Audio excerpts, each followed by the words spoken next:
All right, everybody, new merch. We got some art done by artist Thomas C. Rogers. You may have seen some of his collabs with Devils of Dirt Hawking.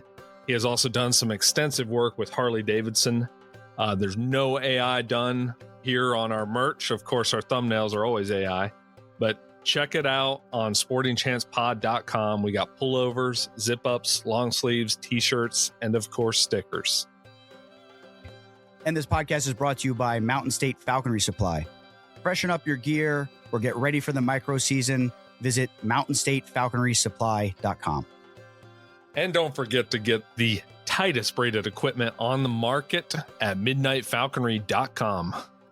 If you haven't put a deposit down on your next hunting partner, now's the time. Contact Seth Roy at northmountaingoshawks.com for your next season's hunting partner.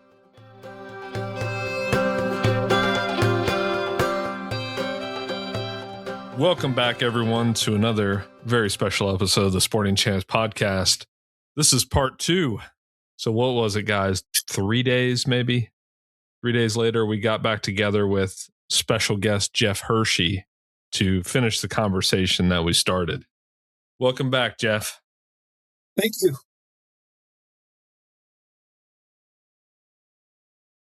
It is.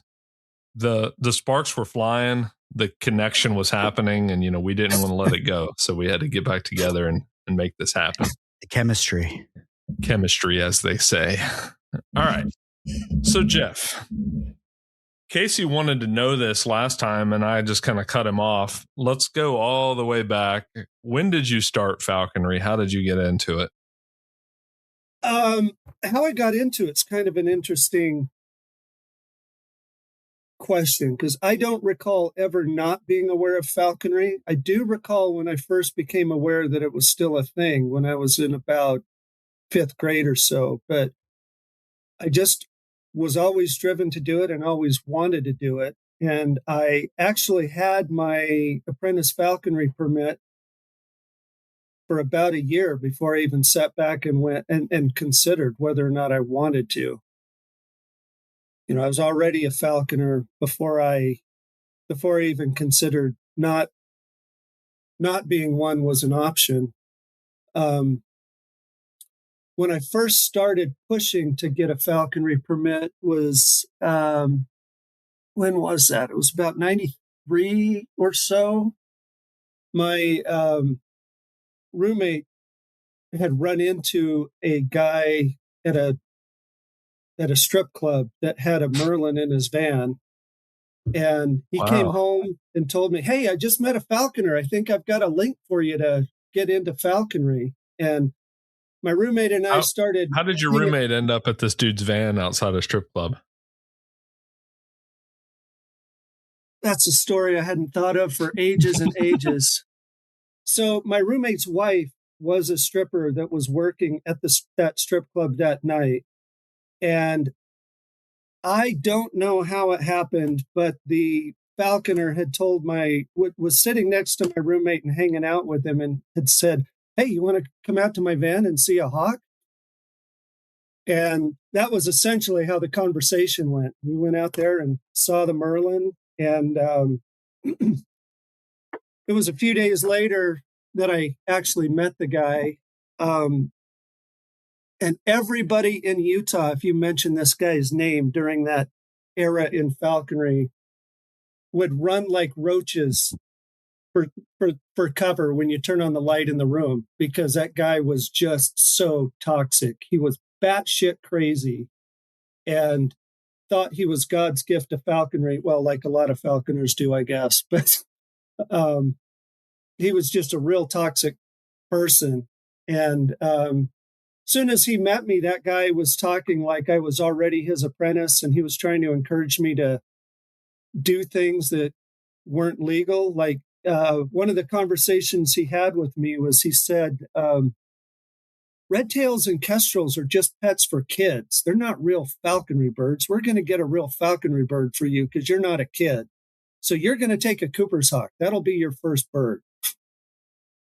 And sounds like me. Maybe I time traveled to the 90s in Utah. I'll sponsor you, and the Cooper's Hawk's the easiest bird. Yeah. Yeah, that was exactly what he was saying. The Cooper's Hawk is a manly bird. You're a man. You can take a Cooper's Hawk. I realized this was not really a good thing, especially when he called up the state. When he suggested I take a Cooper's Hawk, he said, "Well, that's not legal according to the regs." He said, "Oh, don't worry about it. I'll call the state. We'll get it all worked out." So he called up the state. The state told him, "No way in hell are you going to let your apprentice take a Cooper's Hawk." And this guy's name was Rob. Rob came back to me and he said, "The state told me we can't, but I got another way we can make it work out. So don't worry, we'll still do it." So I decided I was not going to be involved with this guy anymore. And it took about 2 or 3 more years before I made contact with any falconers, because the state wouldn't help you. At that time, the state of Utah wouldn't help you find a sponsor. And when I finally did start to approach some people, let's see, how did that happen? I found a contact for the State Falconry Club in Utah, and they gave me 4 or 5 names to call. And I eventually found a sponsor, went and took my test. Well, I'd already had passed my test by the time I talked to a sponsor, because Utah would let you test before you had a sponsor lined up. But then I just pressed on from there and never looked back. Had a little bit of a bumpy start, like a lot of us do, but Yeah, that's pretty standard. yeah, my bumpy start was I was too stupid to figure out that I was the one training the bird, and I let the bird train me. My first red tail just really wasn't trained at all. Gotcha. Yeah, that's pretty common. We were just calling it to the glove every 5 seconds. Well, I'd call it to the glove. It wouldn't come. So I'd go pick it up to show it what I wanted and give it a tidbit after I picked it up. So it didn't take the bird very long to figure out, if I just sit here, that dumbass will come pick me up and give me a treat. Yeah. My sponsor thinks the standard for falconry was lower on dirt hawking back in the day. Would you agree with that? Lower on dirt hawking? Yeah, the standards were lower when it comes to dirt hawking back in the 80s and 90s.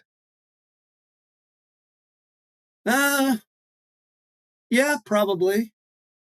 I mean, a lot of the people, I don't know that it's any different now, but a lot of the people that were dirt hawking in I don't know about the 80s, I wasn't around then, but that were dirt hawking in the 90s, as long as they caught something, that was all they cared about. They weren't really pushing for excellent flights. They were just pushing for something that would get game in the bag. And if that meant their Harris hawk fell off a chain link fence and caught something right below it, that was a great flight in their book.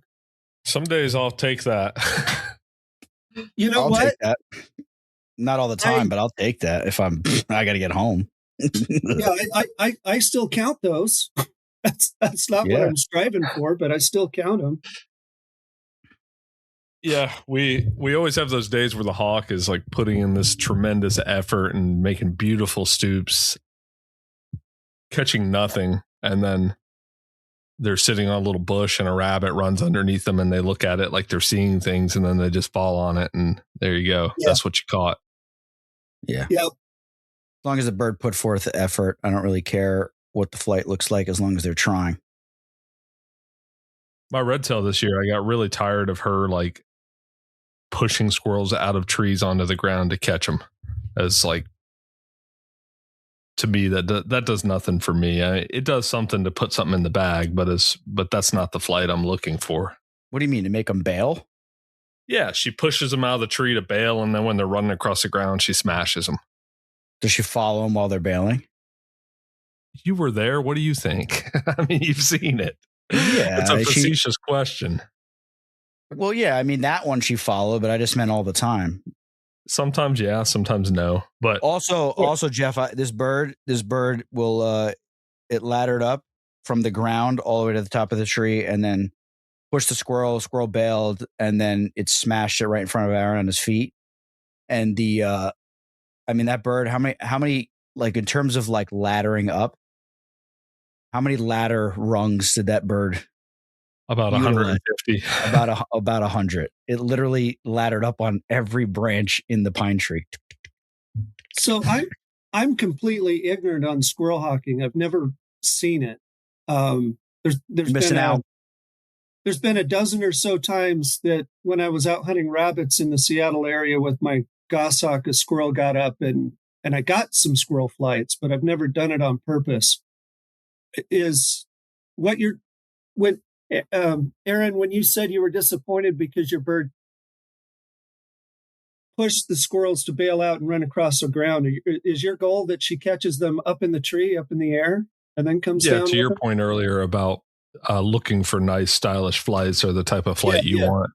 To me, that's the coolest, is when it's over your head in the trees and they smash the squirrel on the end of some branches and helicopter down.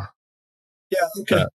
That's what I'm looking for. But end of the day, I'll take game in the bag regardless. Right, but game in the bag that had a spectacular flight is so much juicier than game in the bag that had a boring flight, right? Exactly. It's true. Yeah, it's true for sure. Yeah, and I'm not judgmental to those falconers that just go for boring flights. If that floats their boat and they think that's fun, more power to them. But yeah, I'm right there with you. It's just not for me. You got into falconry. You started in Utah. How long were you practicing there until you moved to Seattle? One season, and then I moved up to Seattle. Actually, 1 year after I took up falconry, I moved to Seattle. And what point did you get into dogs for falconry? When I moved to Seattle in Utah, the people hunting upland game, primarily with long wings, would have bird dogs, but nobody was using dogs for dirt hawking in Utah. Although what my sponsor and a few other people that I knew in Utah would do is use ferrets to push cottontails out of their burrows. According to the biology, all the biology stuff that I've looked at says cottontails do not burrow, but there's a population of them in western Utah, southeastern Idaho, and I think it goes over into Nevada a little bit, but I'm not sure, of cottontails that actually dig their own burrows. They're really different from prairie dog burrows, badger burrows, any of the other things that are burrowing in the area. And these guys would put completely untrained ferrets, they'd tie a creance on the ferret and put it in the hole so they could pull it back out. But that's how we would bolt cottontails there. And kind of ironically, it was legal to hunt with ferrets in Utah at the time, but it was not legal to own the ferret. It was kind of this weird legal scenario. Isn't it legal now? I think it might be. I don't know. Hunting ferret, you mean? Or you mean owning them, Aaron? Using a ferret to hunt. I think Utah might be one of the states that's legal. I was under the impression that it's illegal in pretty much every state in the country. Friend of the show, Joseph Carter, will enlighten us. Yeah, but didn't he tell us that you're better off using a mink, even though the mink would be kind of counterproductive because it would just kill everything? Been a while. I was under the impression that it's illegal, and especially it would be illegal in the western states because of the black-footed ferret, and that was like the main concern why they don't want them, because they're like a predator. A ferret's kind of like a wild animal in a sense, because they'll just, even if it's just a pet from like the pet store, they'll still like actively kill and eat stuff, just as a pet. They're just as domesticated as house cats are. That's the point. Yeah, that's the point, is that if they did get loose, they could probably easily start, a feral colony somewhere. That was the concern. But I know people in the East that have used them as well on the DL. I'm not going to say any names, but the biggest problem with using them is you can't train them like a dog. So you put them down the hole, rabbit bolts, and then the bird chases and misses and the hunt continues. If you run away from the hole to be part of the hunt, the ferret's not going to like come find you. It's just going to slither off into the bushes and you're never going to find it. So you have to stay by the hole and wait for it to come out. And sometimes it takes hours and hours for them to come out. So that was the biggest problem. Yeah, shortly before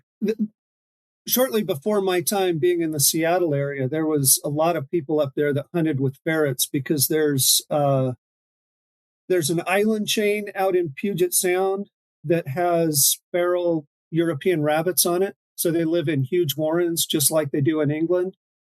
And there's actually a couple of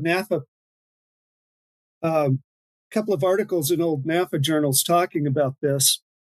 And, I talked to the guys that would do it, including Steve Lehman, and, it sounded like just an absolute riot. They would have the last weekend of the month, they would go out on the San Juan Islands and go hunt these rabbits, and they would hunt them until their hawks got exhausted. Then they'd go back to the campground and get drunk and eat, and then they'd go out and hunt them again at night using spotlights and guys up on the hood of cars while they were driving across the landscape, and the guys would jump off and try and grab the rabbits by hand, and then they'd do it all again the next morning. And how can we get involved in this?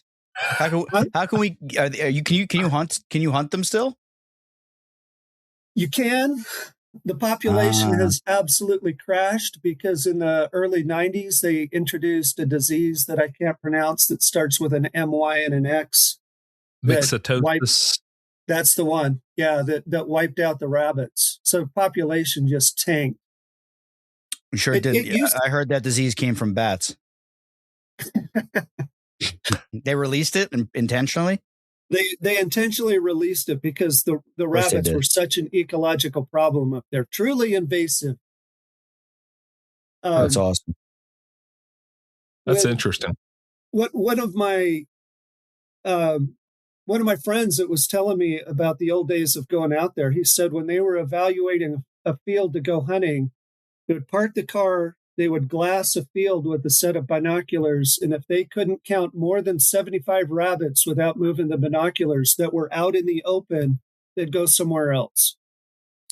Sounds like Harold James in Michigan. Those are his fields. He says if he doesn't bump 20 rabbits in 15, 20 minutes, he goes to another field. And he's not using dogs. With no dogs. With no dogs. Getting back to your question, Aaron, about when I got into dogs, it was when I moved up into the Seattle area. And my very first time going out hunting with the man who ended up being my sponsor in Washington, he was running a pack of 2 Jack Russell Terriers to flush out of the blackberries. And at that time, Steve has kind of a funny way in one of his old articles referring to kick dogs as, the little dogs that annoy you are kick dogs. And I had pretty much that attitude towards any dog that was less than 100 pounds wasn't a real dog in my mind, and I had no use for it in my life. And my wife at the time had a similar attitude. But after going out with my sponsor for the first time, just seeing what falconry was going to be like in Washington, hunting rabbits out of blackberry bushes, my sponsor was saying, you got to have a dog to do it. That was just kind of his mentality. It was possible to flush without a dog, but it was a hell of a lot of work to do that. So as soon as I got home from that day hunting with my sponsor, I told my wife at the time, we're getting a little dog. And she was rather surprised by that. And so I took her out hunting the following weekend and showed her, and she said, all right, yeah, you're getting a little dog. You definitely need one. And at that time in the Seattle area, Teddy was already working with mini dachshunds on the East Coast, but out there on the West Coast, there were 2 camps, Beagles or Jack Russells, and they both had virtues and vices that kind of overlapped each other a little bit. But I got into the Jack Russell camp, and then a few years later, somebody crossed Beagles and Jack Russells thinking that maybe they would have kind of be a sweet mid spot between the two of them. And those Beagle Jack Russell mixes ended up being excellent. I ran those for a long time until till I couldn't find them anymore because nobody was breeding them. And then I reluctantly switched over to Yog Terriers. My friend Justin, who I mentioned last time we were talking, he was I met him when he was, I think, 12 or 13, something like that, really interested in getting into falconry. And he was a really gung-ho kid, even from that age. He's just gotten more and more gung-ho as he's gotten older. But he had heard about Yog Terriers and thought they might be an awesome dog and got one. And it was easily the best rabbit or best dirt hawking dog I'd ever seen at the time.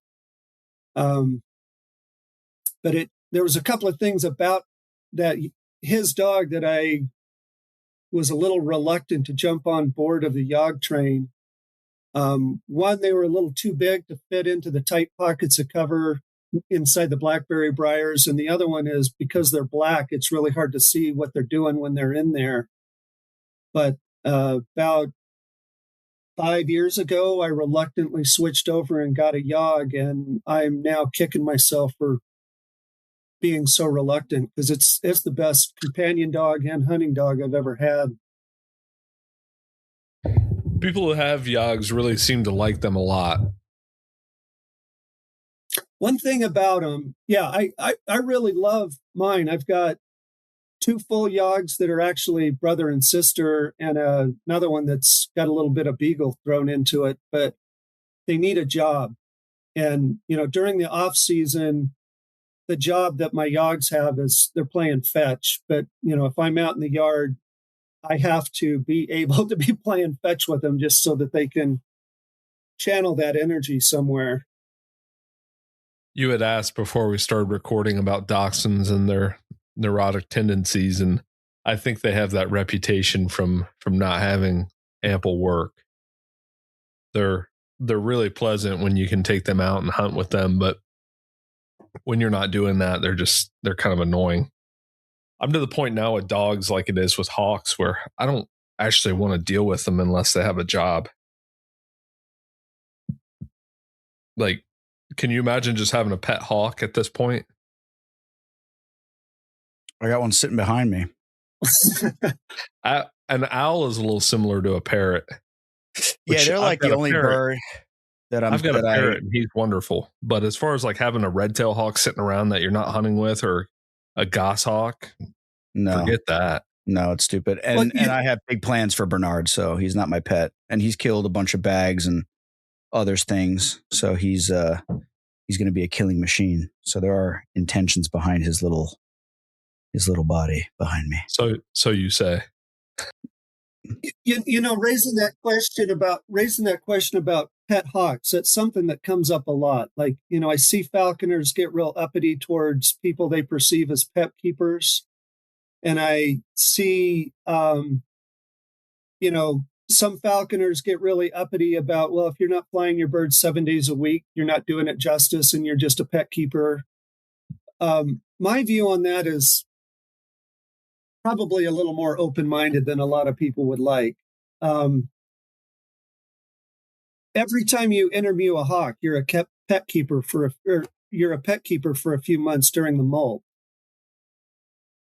As one aspect to where my rationale on that goes. I agree that keeping a hawk without flying it is kind of like keeping a Mona Lisa up in the attic collecting dust. It's just a complete waste. And it's not something I would really ever engage in. But I don't get judgmental of people that don't keep my standards equal to what I want, because the more people that are involved in falconry, the better it is for me, even if they are just keeping a pet hawk and not really working with it. I disagree with you. No, I'm with you on it, Jeff. You and I are gonna team up on Casey on this one. Go ahead, Casey. You're both gonna get absolutely destroyed, because look at Europe. Look at the culture of falconry in Europe. You can have a hawk as a pet. There's zero restrictions on it. And a very small majority of the population actually hunts. And look at the uphill battle that they're having right now. As we were speaking before, I was rudely responding to a gentleman in Europe who has been arguing with me all day about my violent graphic content that I post. And I click on his profile, and it's him flying a bald eagle around for crowds getting paid. And he said that, it's very difficult for us over here, and footage like yours is what's making it harder for us. And I said, footage like mine is not what's making it harder. It's the fact that you allowed your culture of falconry to be eroded to keeping a bird as a pet. Where in Europe, if you ask somebody what's a falconer, they will say somebody who has trained birds of prey or birds of prey in their possession. In America, if you ask somebody what falconry is, they're going to say, oh, I saw a guy, flying a kestrel out the window catching starlings. Oh, I saw, this video of somebody's red tail, name any viral video of somebody's in the US that has gone viral, where it's a hunting activity and it's viewed more as a hunting activity, and therefore it's respected as a hunting activity. If everybody in the country just had a pet hawk, or 90% or 80% of them just had a pet owl or hawk in their backyard, the people that are actually hunting would actually be the minority, and they would be ostracized by the people that are just pet keepers. For example, in New York, I told the story already, but I'm going to say it again as part of the reason why you both are wrong, is a lot of falconers in New York, and I don't mean any offense by this, but it's just a fact, a very large majority of them are just pet keepers, where they have a falconry license, they have a Saker falcon, they fly it to the lure, they never caught any head of game, and they've been preparing to catch game with it for 10, 15 years, but have never caught game with it. Now they want to do muse inspections every year, and they're like, oh, well, I don't even hunt, and I have nothing in my freezer, so I'll never be over the possession limit. I'll never have anything. There's nothing ever, because they just have a pet hawk that they feed frozen chicks to. So they're okay with the government coming in and doing annual inspections of your whole house by a game warden, because they're not, any hunter doesn't want game wardens around their house. Not because we're breaking the law, just because all they have to do is find one little thing and cite you for it, which is a huge deal. So in New York, you could see that it's like a 50-50 split between the falconers in New York, where they're okay with the government coming in and inspecting their house. And then there's like another section that's like, no, we don't want game wardens coming around the house because we're hunters. And we know like game wardens around your house is just like, all they have to do is see a deadhead in your yard. And in most states, if you have a deadhead, it's illegal to have the deadhead unless there's a tag attached to it. So now you'll just get a poaching charge because you found a beautiful 12-pointer in the woods. Now you're a poacher. And now you have to go to court and say, no, I found it. Here's the picture. Give them the metadata of the picture that you were out in the field with your hawk. It was dead already. And you know what I mean? It just opens up a can of worms that can never be closed. And hold on, Jeff. Let me wrap it up. Let me land. Go ahead. And then now it's people openly on Hardcore Hawkers, which is basically a cesspool, but on Facebook, where the guy's like, had an amazing season, really did well, flew 2 red tails back to back, kill count 12 squirrels and 1 vole. Like 100% proud of that. And I'm like, and I'm not here to judge him, but like 12 head of game. Yeah, but 12 head of game is just unacceptable regardless. That would be the bare minimum for me if I had an apprentice. Not because I'm an elitist prick, just because I know what you can catch in our area, and me riding my bicycle, not even having a driver's license, to the field to fly my red tail when I had time as a 14-year-old kid. I caught 87 head that year. So that's, I'm a little kid, and I caught 87 my first season as an apprentice. I'm not like a better falconer than anybody. I don't think myself as that, but my goal is always to hunt. And when the goal is not to hunt, then it can get eroded into just like this pet keeping bird show thing, or like that homestead girl that literally just sits there and makes content filming her hawk and gets paid for it. And it's like, you're not even a hunter. You're not a falconer. You're just using the bird as just like a prop for whatever it is that you're doing, or some status symbol with your friends. So it has to be hunting. It has to be always hunting forward. There has to be a culture of hunting. There has to be something to strive for. Okay, Tyler Sladen caught 210 freaking upland species last year. Okay, that's crazy. This guy caught 110 rabbits. This kid, Dax Bowman, I think he's from like Georgia, I believe, or somewhere down there, caught 106 squirrels down there. with a red tail, and I think he's just a second year apprentice. You know, like he works a full-time job. You know what I mean? He's got a life. He's got a wife at home. He's got kids, I think. So like there has to be like this striving to get better at the craft. Not that anyone's better than anybody else, you know, but it has to be like this hunting forward thing. Otherwise you just become the minority in your own sport. And falconry is hunting with a bird of prey. End of discussion. It's not the training of raptors. It's not the possession of raptors. It's hunting with a bird of prey. All right. I think you got your point across. Go ahead, Jeff. All right, Jeff. Yeah, I absolutely agree with you, Casey, right up until the point of trying to impose, how to put this. I agree that it's important that falconry is about hunting and that it remains about hunting. Where I disagree is trying to enforce for want of a better term, rigid level of snootiness on when one falconer is doing a good enough job and another one isn't. And by all means, I think we should encourage people to be other falconers to be hard hunting falconers. And I actively try and promote that with the apprentices that I'm in contact with and with my friends, and try and help them do a good job being hard hunting game hawkers. But I draw the line at like trying to chase out people who meet all the legal requirements to be a falconer, but maybe aren't getting out in the field as often as I would. You know, I don't impose that level of standard on a legal basis. I guess that's what I was. No, I agree with differentiate it. No, I agree with that. I definitely agree with that. And I'm not here to chase anybody out or put my nose up at them, but there has to be a desire to hunt. And you know, there's an apprentice in New York State. I'm not going to say his name. I've been getting out with him a lot lately. His bird was ready to go early December. We were out in mid-January trying to get him on rabbits. And I asked him how many times he's been out, and he basically could count on two hands the times he's been out. And I asked why, and he says, "Oh, I'm just, you know, trying to find places to hunt and, you know, whatever." And I was like, "Dude, you got to just get out and hunt." And, you know, I'm like, "Look where we are right now." He's like, "Yeah, I didn't want to ask. Are we supposed to?" I said, "Well, there's no trespassing signs and there's rabbits here. So let's go hunt." I said, "You got to go hunt."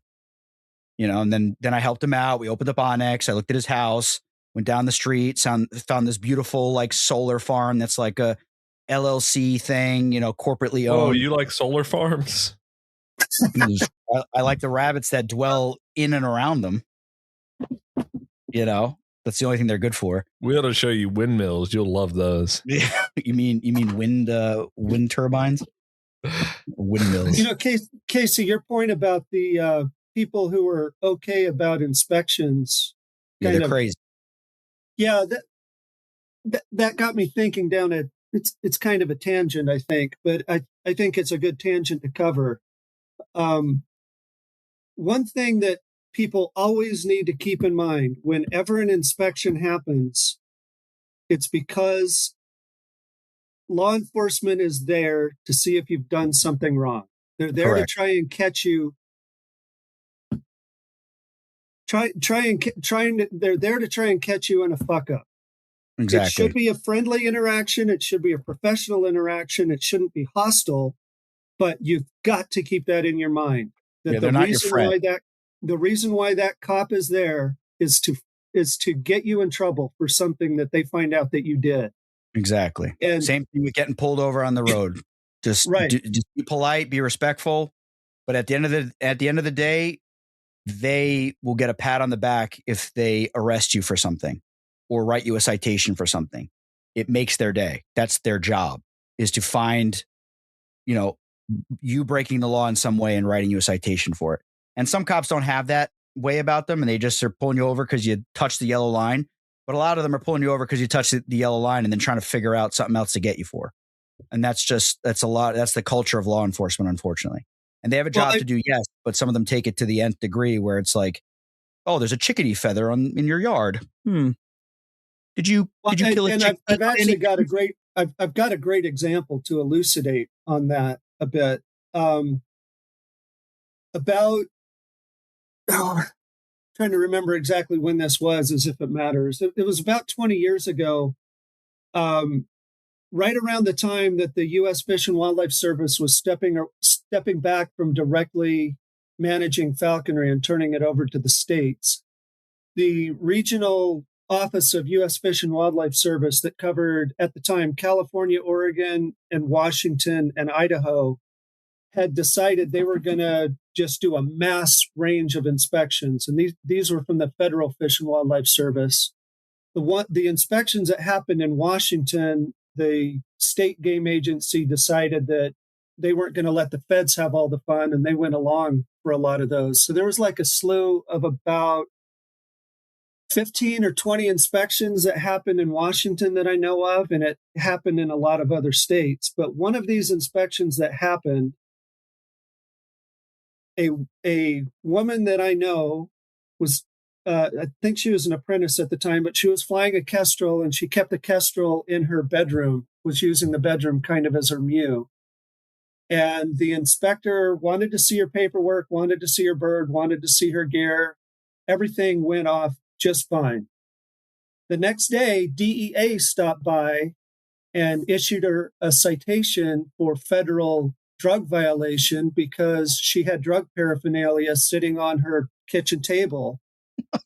And it never occurred to her that that would be an issue because she was legal in the state of Washington to smoke marijuana under, at that time, a medical green card. It was medicinal marijuana that she was using. But what happened is that fish cop, as soon as he walked out the door, he got on the phone with I don't know this. I'm just theorizing, but I'm positive what happened is that agent got on the phone, that Fish and Wildlife Service agent got on the phone, called a friend of his in DEA and said, "Hey, I got an easy bust for you. Guess what I saw in this lady's house?" Exactly. And I never followed up what happened with her drug charge, even though I think that was absolutely bogus that 100%. that happened to her. But it does illustrate the point. When the cops show up, they're there looking for something. They're not there to be your friend. No. So, I mean, some of them, I get stopped by cops, Northern New Jersey, I get stopped all the time. I got stopped in New York here when I first moved here. Cop was giving me a hard time. Then I walked back to my truck. There's 4 other cop cars around my truck. And they were all like, "You're legal, right?" And I'm like, "Yes, I have. I'm a licensed falconer. You could look me up, whatever."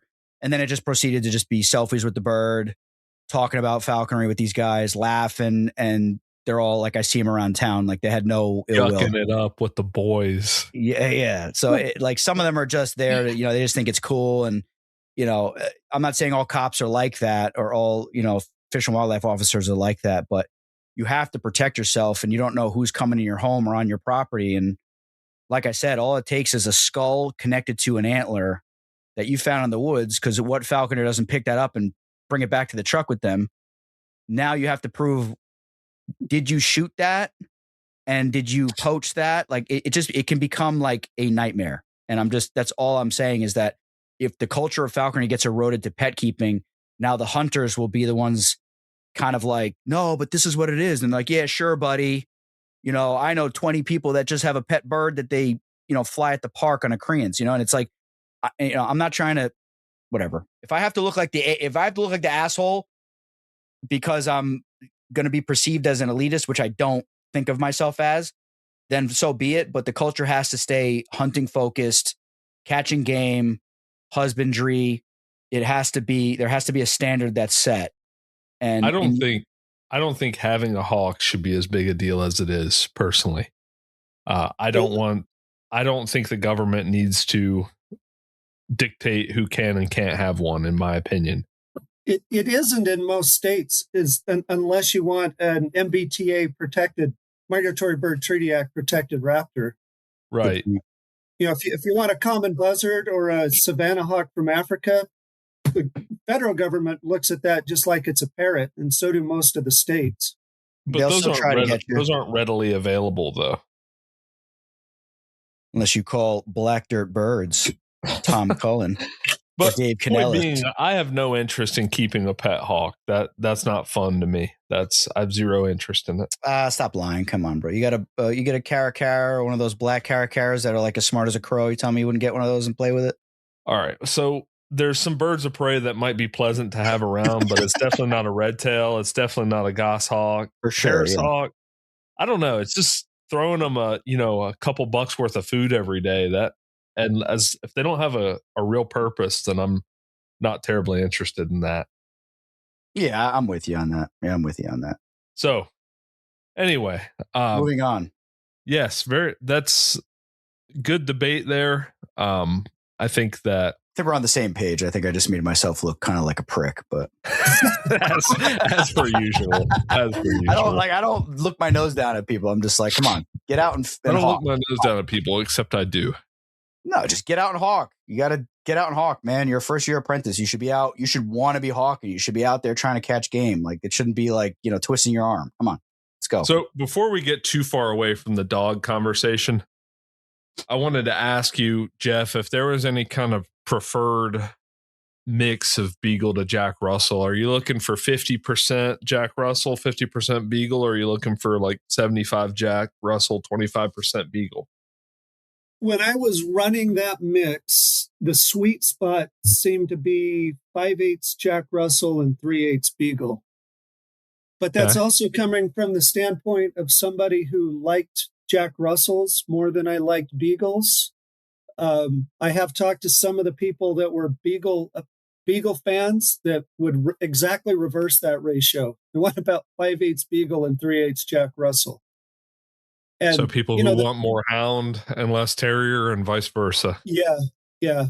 And if you just compare those two breeds head to head, there's a list of vices and a list of virtues on both sides. And it just depends on which list of vices you like and which list of virtues you're more into, depending on, which way you want to go with those. But one of the yogs that I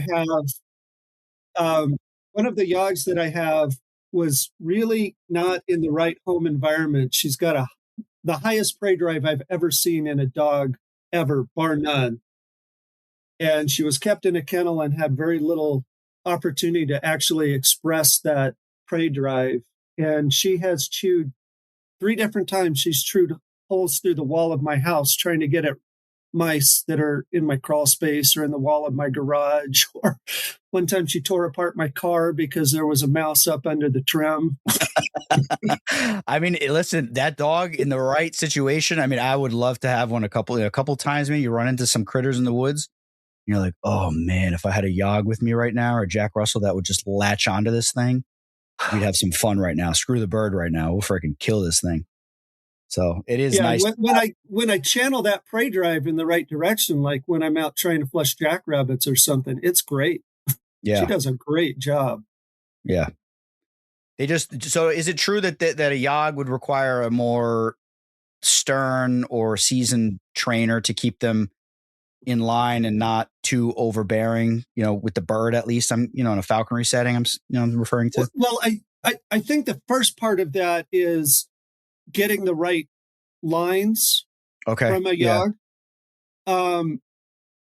The first full-blooded Yog I got, Steve's son Seth bred him, and I was originally really concerned about him being around the IS Goshawks the first IS Goshawk I raised after I got him. I was really concerned that the Yog might kill him because of that hyperactive prey drive. But that particular Yog of mine, I don't know where he got this, but hawks are his favorite thing in the whole world. And I had an IS Goshawk that I was raising the summer after I got him, and he would spend 100% of his time, unless I was actively engaged with him, curled up as close to that baby hawk as he could get, including after the hawk had gotten old enough that I was tying him out to a perch. He would sleep underneath the Heinz Mang perch that I had him tied up on.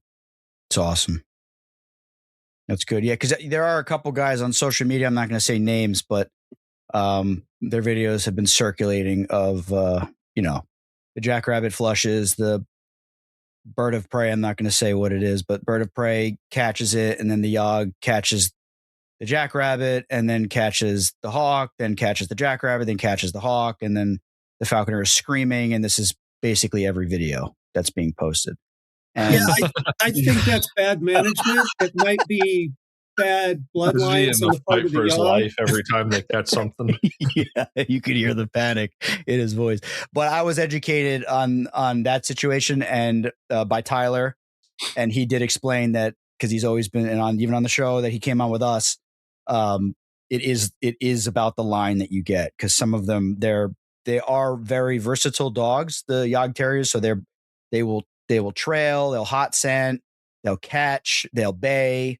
And it depends who you're getting your dog from. And like, some of them are just like bred for like tenacity and killing. And then others are bred for more like of that trailing and more of a better disposition kind of thing. And it really does depend on where you're getting it from what I've heard. So, yeah, I think that's the place to start with Yogs is good lines like we've been talking about. But then the other part to understand about them is I don't know if this is actually true, but I have heard from multiple people that the breed origins are during the interwar period between World War I and World War II. There were some German hunters that wanted effectively a Jack Russell Terrier, but they were too snotty to lower themselves to using an English breed. So they bred one of their own.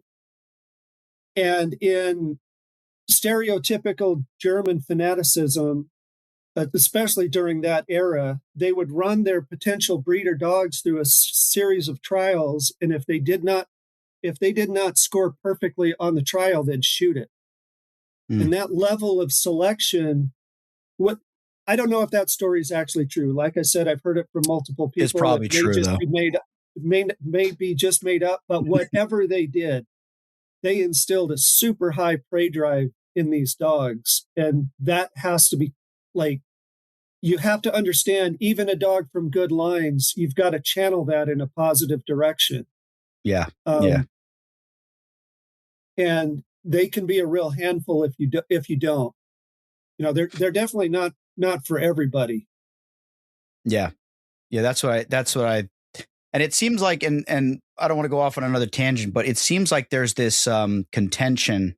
And Aaron could probably correct me if I'm wrong, but he probably feels it too. And we haven't really spoke about this, but there seems to be like this contention with the guys out west using the Beagle Yogs and Yogs, and then the Beagle guys like up north in like Minnesota and stuff like that, that they have this real like disdain for like the Dachshund people. Do you feel that?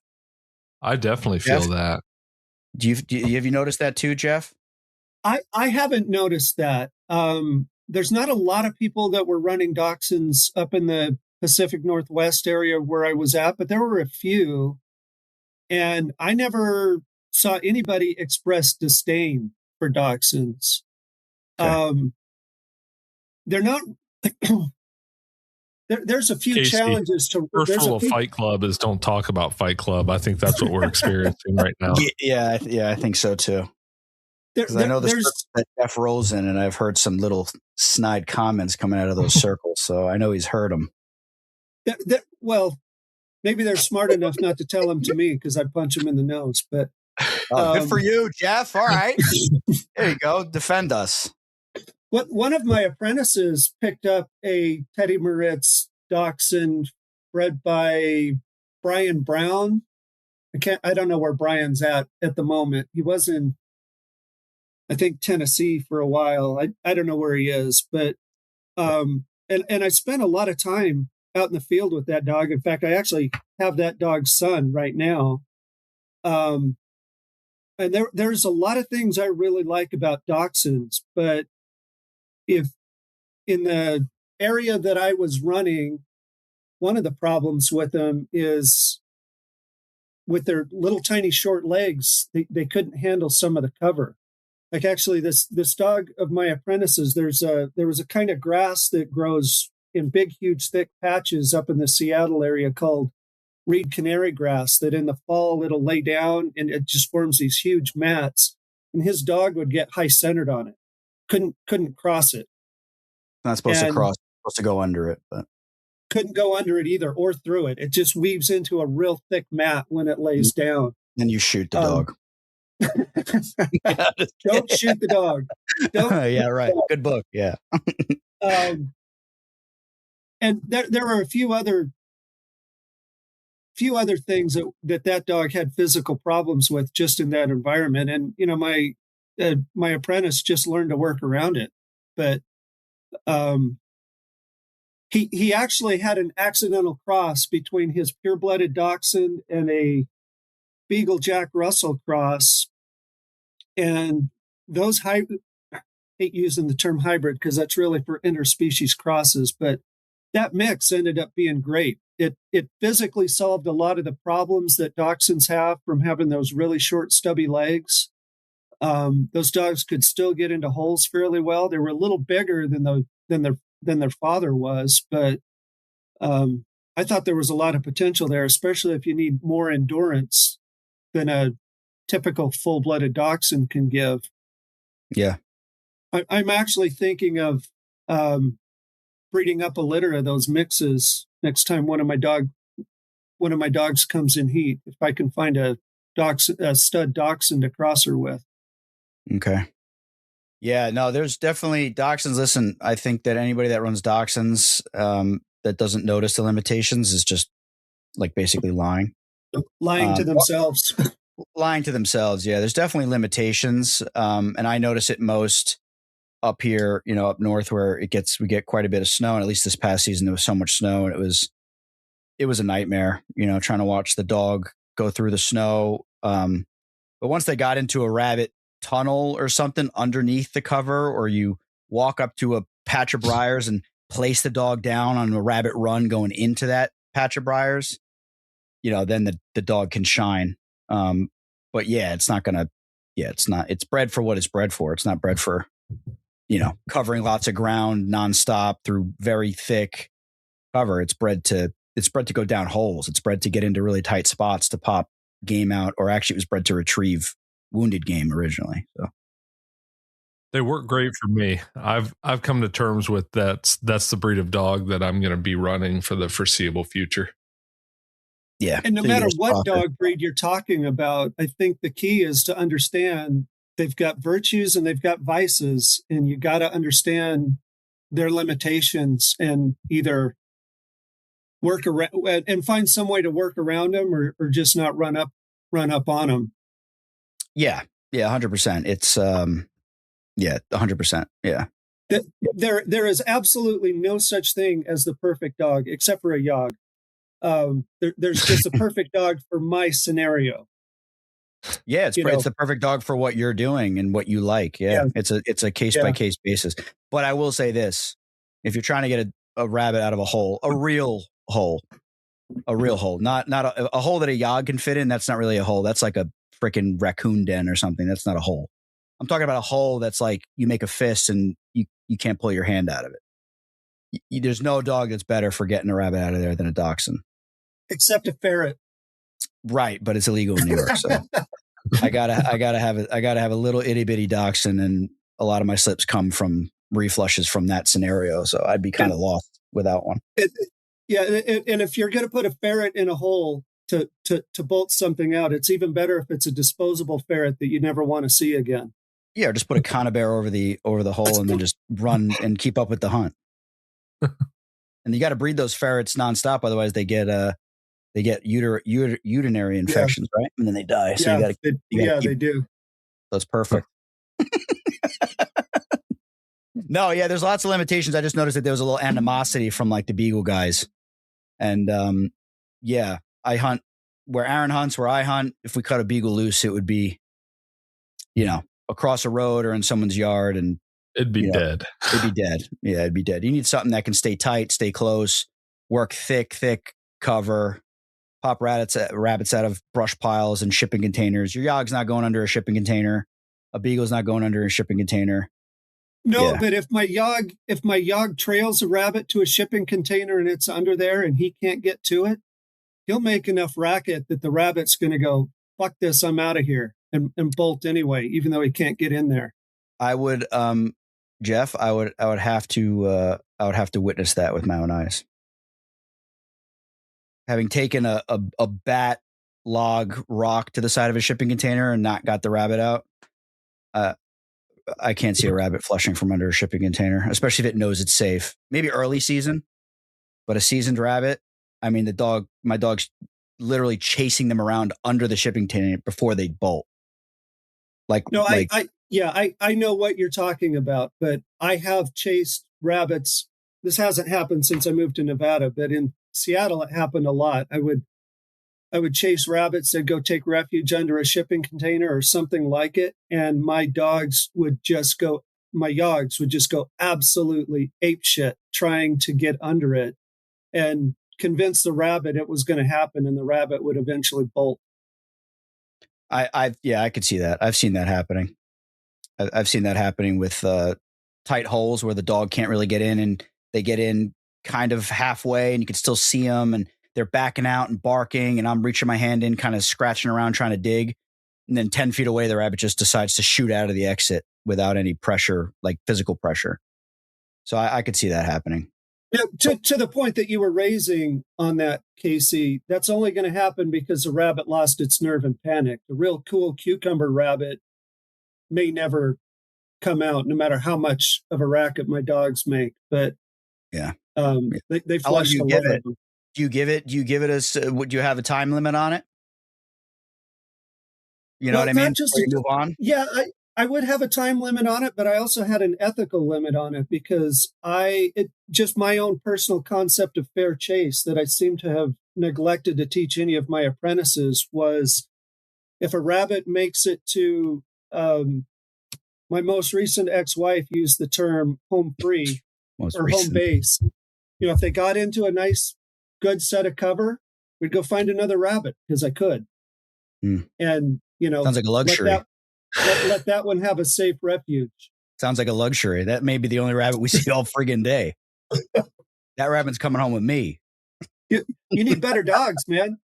No, I need more rabbits because that's all it comes down to, man. You some spots you go to, especially North Jersey, it's rough, man. You see, there used to be rabbits all over. I used to go behind any building, behind any warehouse, and there was a little brush pile or just like a little patch of greenbrier that was like 10 by 10, and there'd be 2 rabbits in there every year. And all of a sudden there wasn't, and then there wasn't, and then you had to really. Sounds like North Carolina. Yeah. It is North Carolina. That is one thing that was really sweet about the Seattle area is some individual fields would boom and bust in terms of rabbit population, but overall it was a lot. There's a lot that were there. Yeah, that's. I mean, it's just like I said, it's a luxury, man. It's nice. I mean, it's hard when you're out and you work a whole patch and you flush one or you don't even flush one out of a spot that there's usually rabbits and there's no tracks, there's no chewings, and there was chewings 4 years before, you know, and we see that. I think we think it's maybe coyotes, foxes, boom and bust with the predators.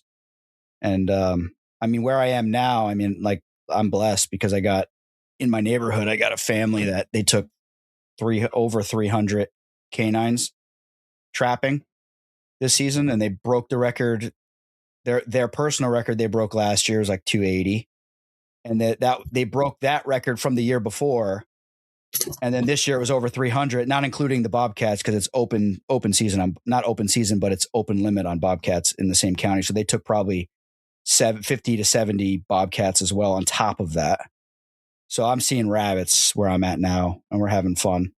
And I attribute it to them because they're trapping in my county, like right in where I hunt. So it's I think the predators definitely have something to do with the numbers in certain areas. Did we sufficiently beat the dog topic to death, Aaron? Well, there was one thing I wanted to mention. I don't suspect you guys will have too much to say about it, but there was one of my heroes, author Brian Plummer, wrote Tales of Rat Hunting Man. He produced a terrier called a Plummer's Terrier, and the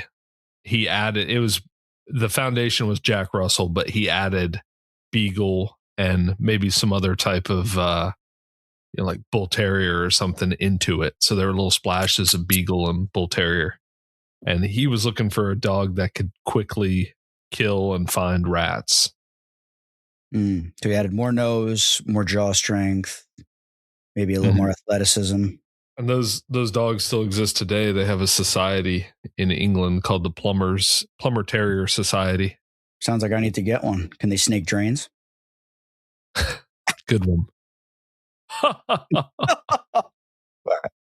I don't have much to say on that. Sounds cool. Sounds like I just thought I'd mention that Joseph you guys, Carter needs one. Yeah, he seems to love pit bulls now.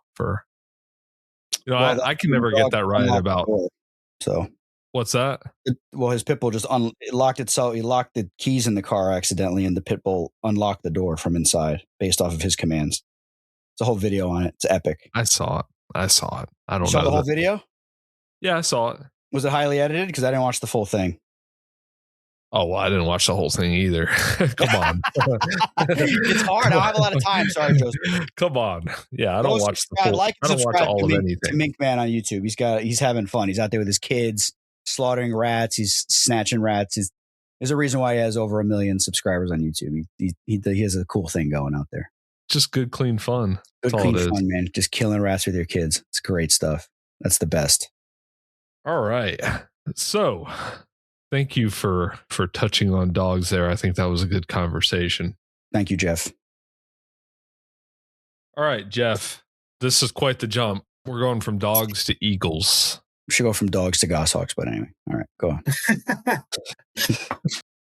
You want to go eagles, or do you want to go why albidists aren't considered non-native? There's one hanging out with mine in my yard, a wild one. What? Yeah. Right now? Right now. All right. Go trap it. Do something. A brown bird? I didn't see.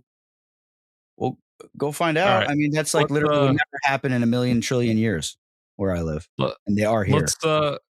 So before we get too far away from we talked about birds and people keeping pet birds, and you had mentioned that you could have a pet bird if it's not a native bird, not protected by the Migratory Bird Treaty Act. Right. We had discussed before the show about European goshawks and Russian goshawks. Let's talk a little bit about the future of that and whether or not one day your unqualified neighbor could own a goshawk legally. Well, if I have anything to say about it, I'm going to be heavily discouraging my unqualified neighbor from legally having not the legal part, but from having a goshawk until they're qualified. But so are you saying you want to touch on albidists and European goshawks being pulled off the Migratory Bird Treaty Act protections? Yes. Okay. All right. So I had sent some show notes to you guys based on some open dialogue that has gone on through the course of several episodes. And this is one of those notes that I had touched on. Casey has often brought up, you're here to correct me if I'm putting the wrong words in your mouth, Casey, but you basically said a few times, why is your albidus considered MBTA protected goshawk when recently they've been reclassified to be a completely different species? Am I getting that right?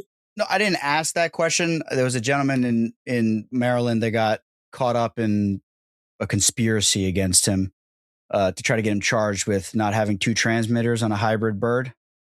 And he spent $2,500 of his own money to fight that, which he was going to win regardless, because there's no way. I said that there's no way they're going to take European goshawks and albidus goshawks off of, the general goshawk list, making them their own independent species that would then take them off of the Migratory Bird Treaty Act or whatever. And because that would just open up a can of worms that the government does not want to deal with. So I knew he was going to win on that, because once they open that up, now every bird show and pet keeper, that sees a goshawk catch a duck and wants to try it, they can just go buy one. So I kind of knew that wouldn't materialize. And I don't think it will for a very long time, my personal opinion. But You're more versed on it than me, I think. Okay, so I do know the legal background for how that all works. Okay. And I actually dove into this when I was involved with the leadership of the Washington Falconry Club about 20 years ago over a similar issue with Barbary falcons, because the issue at that time was Barbary falcons were no longer considered to be a subspecies of peregrine falcons, and several of my friends in Washington who had Barbaries were trying to figure out why they still had MBTA protections on them. So I actually at that time did the research on what was going on, and based on some things that I had heard you saying recently, I went back and verified that the information I had was correct. But here's in a nutshell how that works. The U.S. Fish and Wildlife Service has to keep a detailed inventory of what gets considered an MBTA protected bird and what does not. And the base guidelines that they use are that use the American Ornithological Society's definitions of what constitutes a species. That's how they define which species are which. And then they basically, every bird that has ever existed in the United States territory without human intervention, like starlings were released, pheasants were released. That's what I mean by human intervention. If the bird has ever naturally occurred in the United States and it is not a member of the same family that grouse, quail, and turkeys are, then it's considered a protected migratory bird. Something that has happened about, when did this happen? I think it was 2022 or 2023. The American Ornithological Society reclassified goshawks from being one species that exists in North America and in Europe and Asia to being two species. There's the American goshawk is the one that exists in North America, and the Eurasian goshawk is the one that exists in Europe and Asia. Albitus goshawks are now considered a separate species from North American goshawks, according to the American Ornithological Society. So based on that reclassification, the U.S. Fish and Wildlife Service, next time they evaluate their list of which birds are protected, they will redefine things so that American goshawks are MBTA protected and Eurasian goshawks, including albitus, are not. When that happens...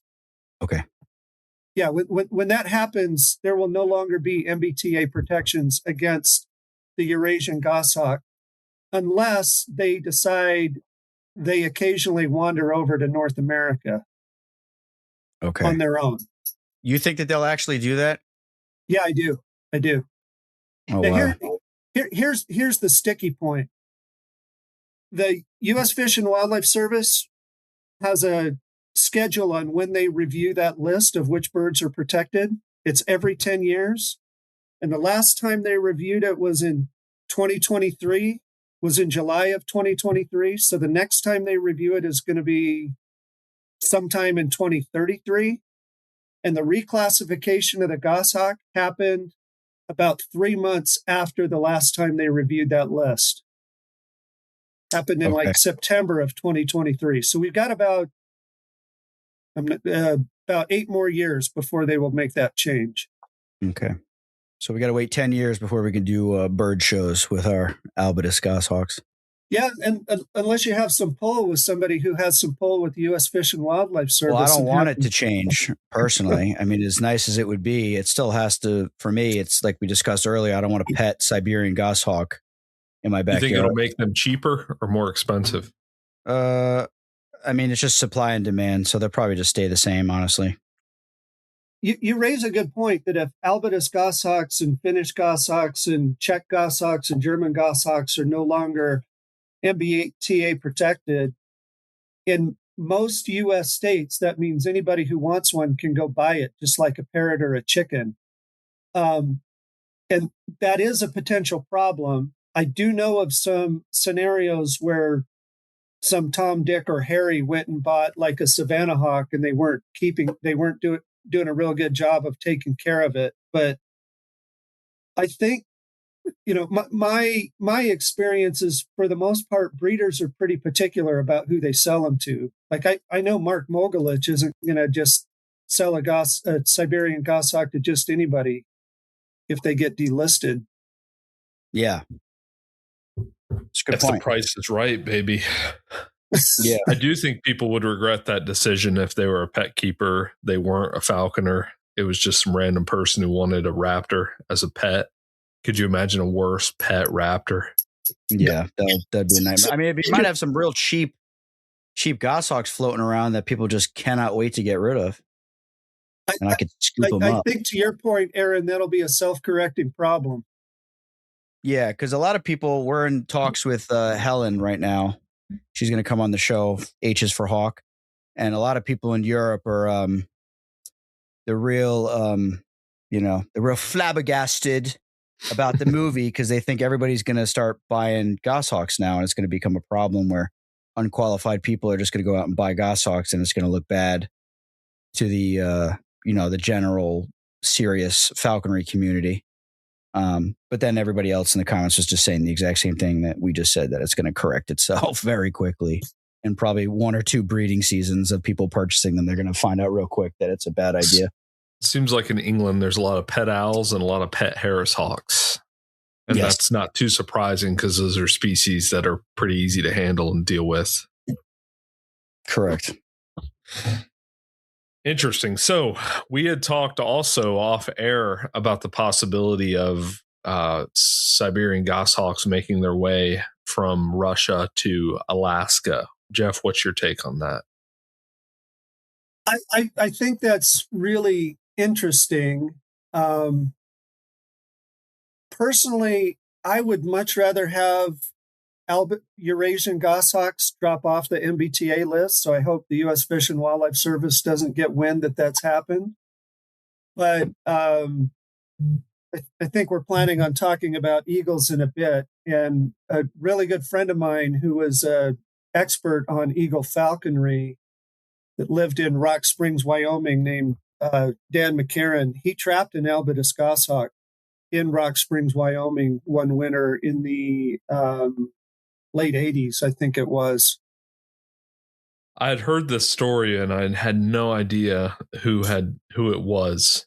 So do you know anything else about that?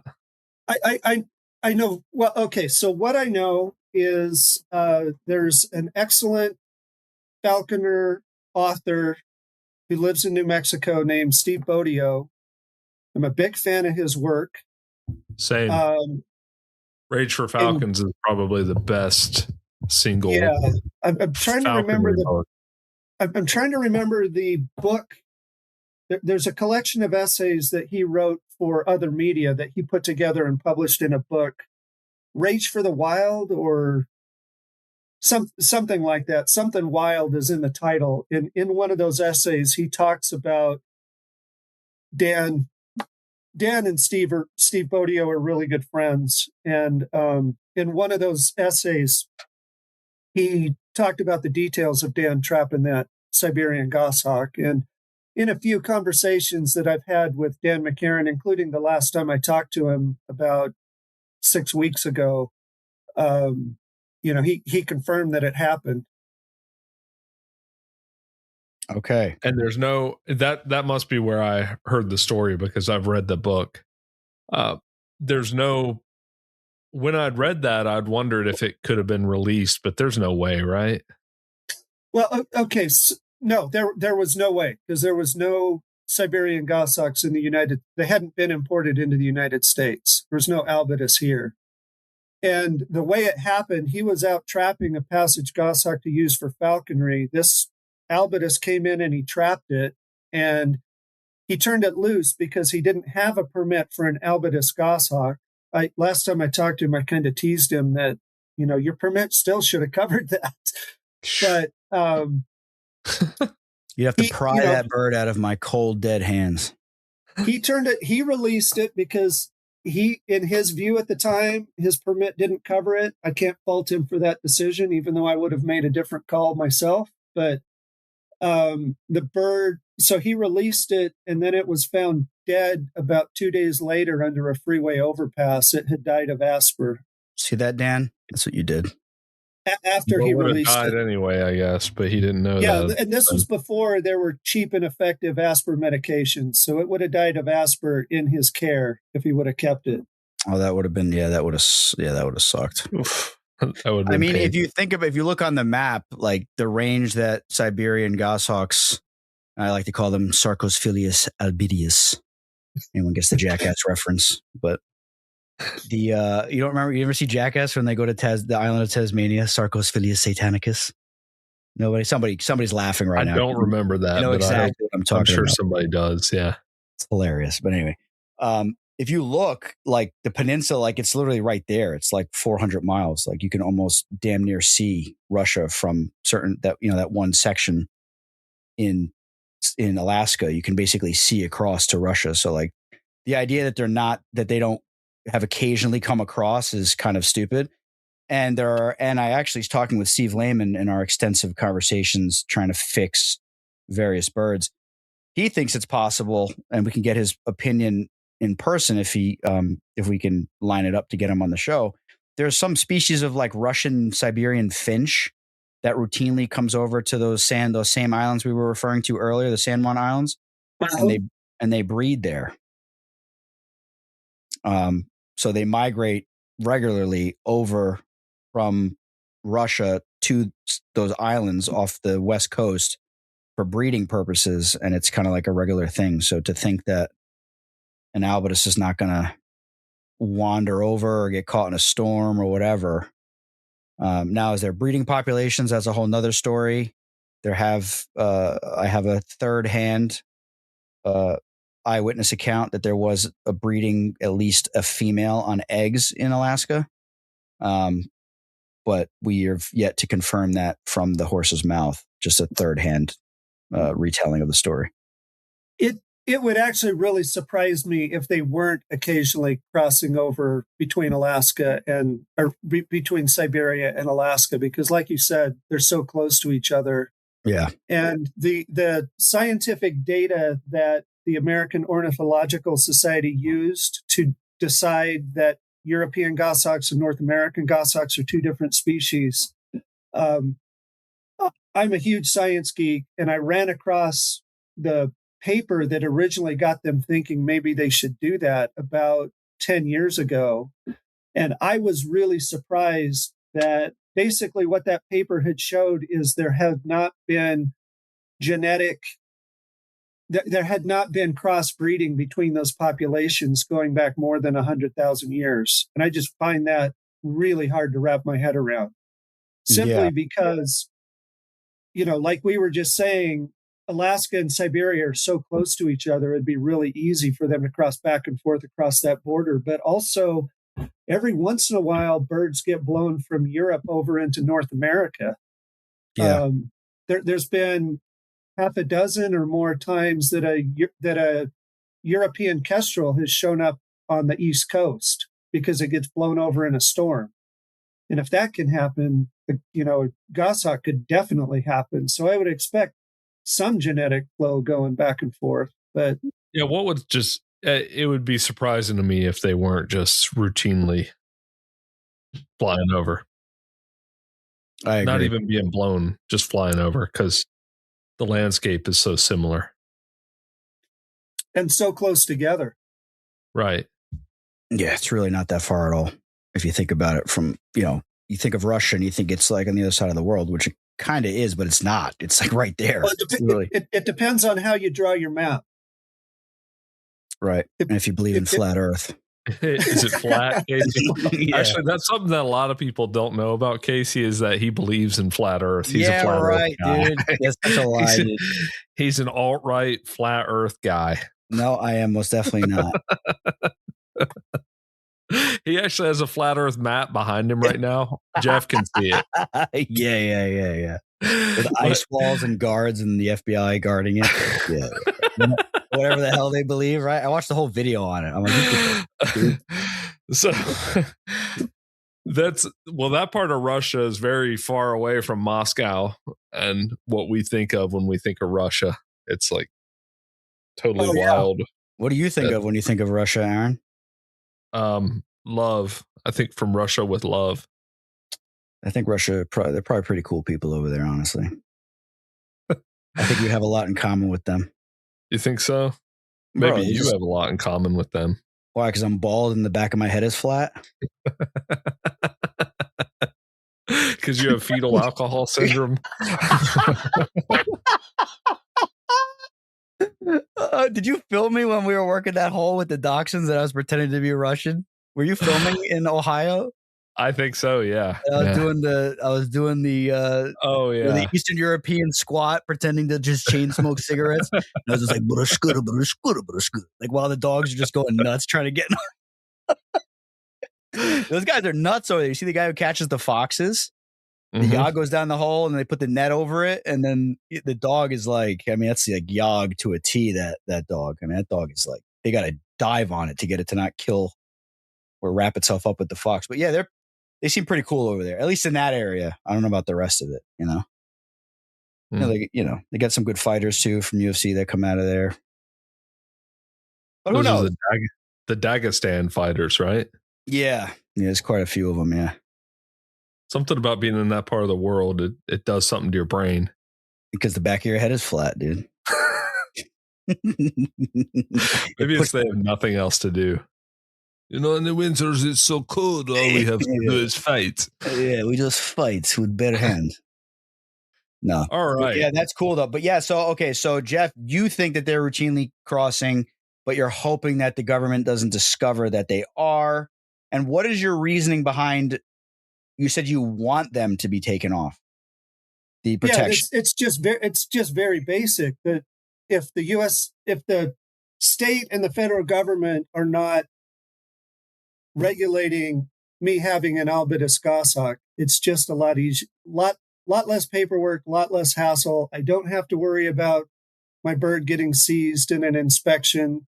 They'll seize it anyway, though. You and I both know that. What's that?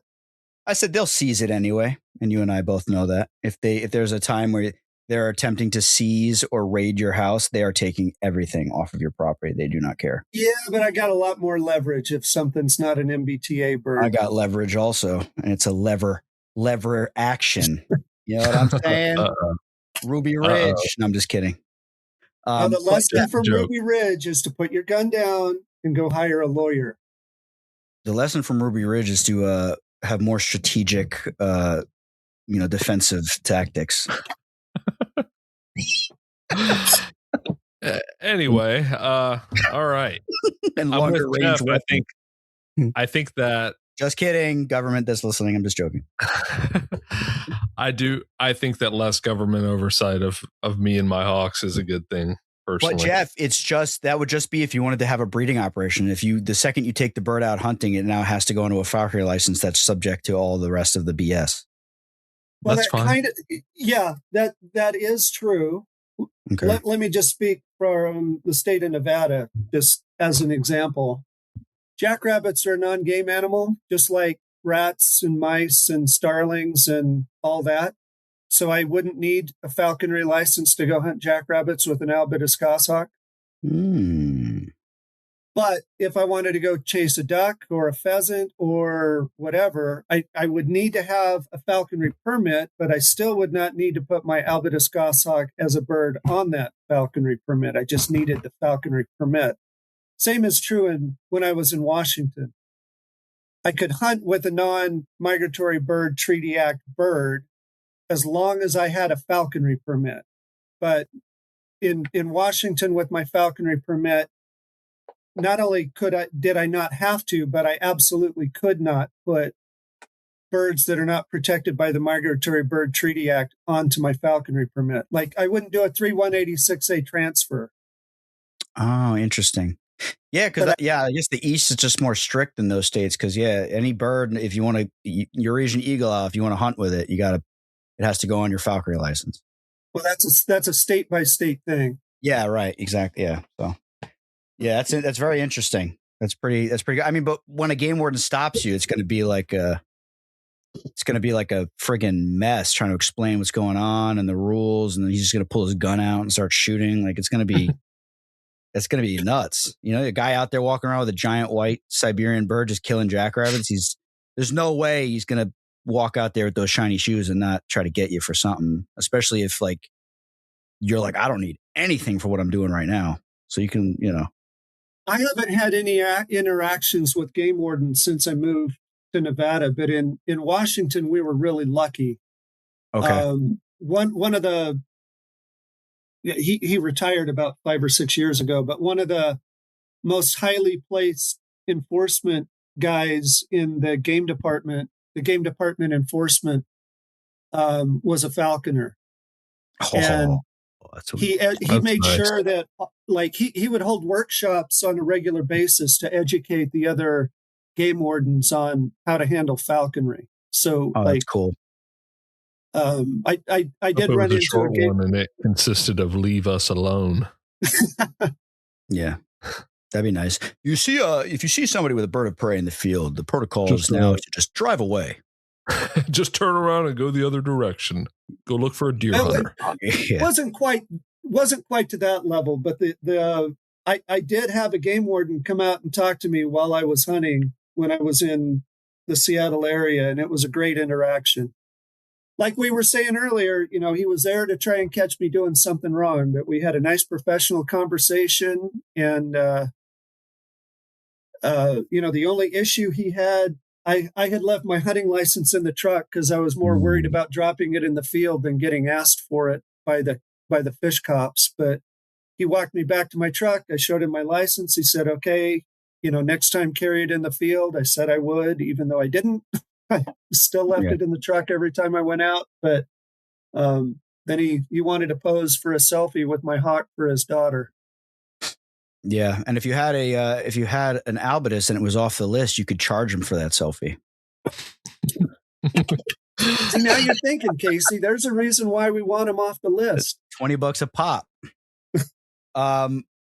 Yeah, that's interesting. Yeah, in New Jersey, we have to keep our license on us and exposed, and mine it just gets ripped off by all the briars, and so I just keep it like in my bag, which is technically a violation. But it's either I keep it in my bag and I can show it to you, or it gets ripped off and now I don't have it. So, right.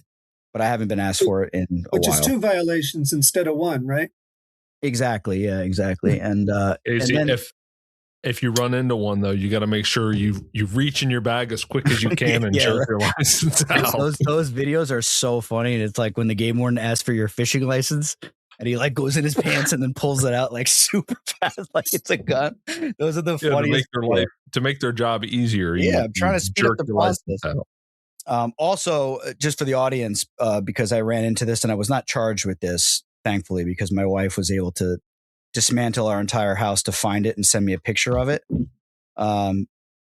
If you do not present your falconry license while in the field with your bird of prey, it's like 6 months in jail and $200,000 fine. Look into it. The thing that bugs me about that is they can easily look you up with your customer ID on the computer and see what you have. Of course they can. Same thing when you get pulled over on the road. You can give them your info. They can look you up on the computer, type in the info, and your license will pop up. But they'll still write you a ticket for failure to present. So it's the same thing. But with the falconry license, federally, if you look at the statute, it's an extremely serious charge. Extremely serious. So. All right, Geoff. Just for the audience, keep it on you.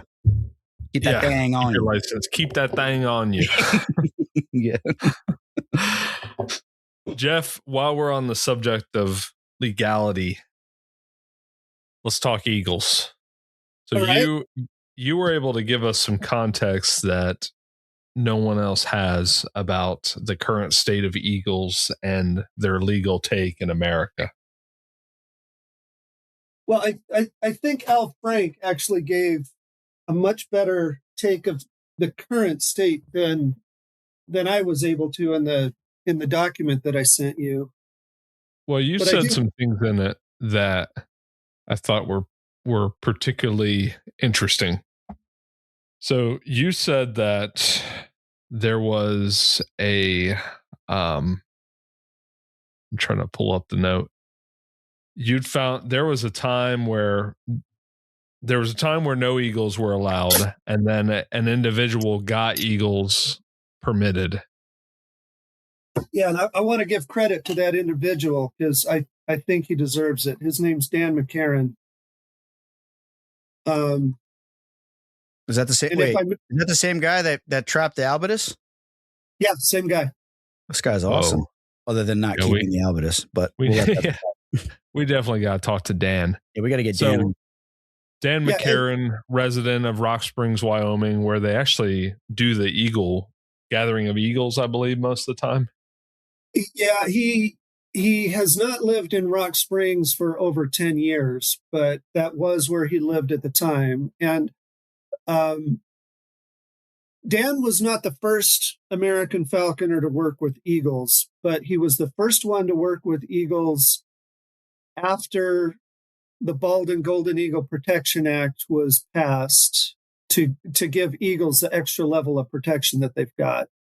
There were, I think, 5 or 6 falconers before him that I know of that were working with golden eagles before they had any protection at all.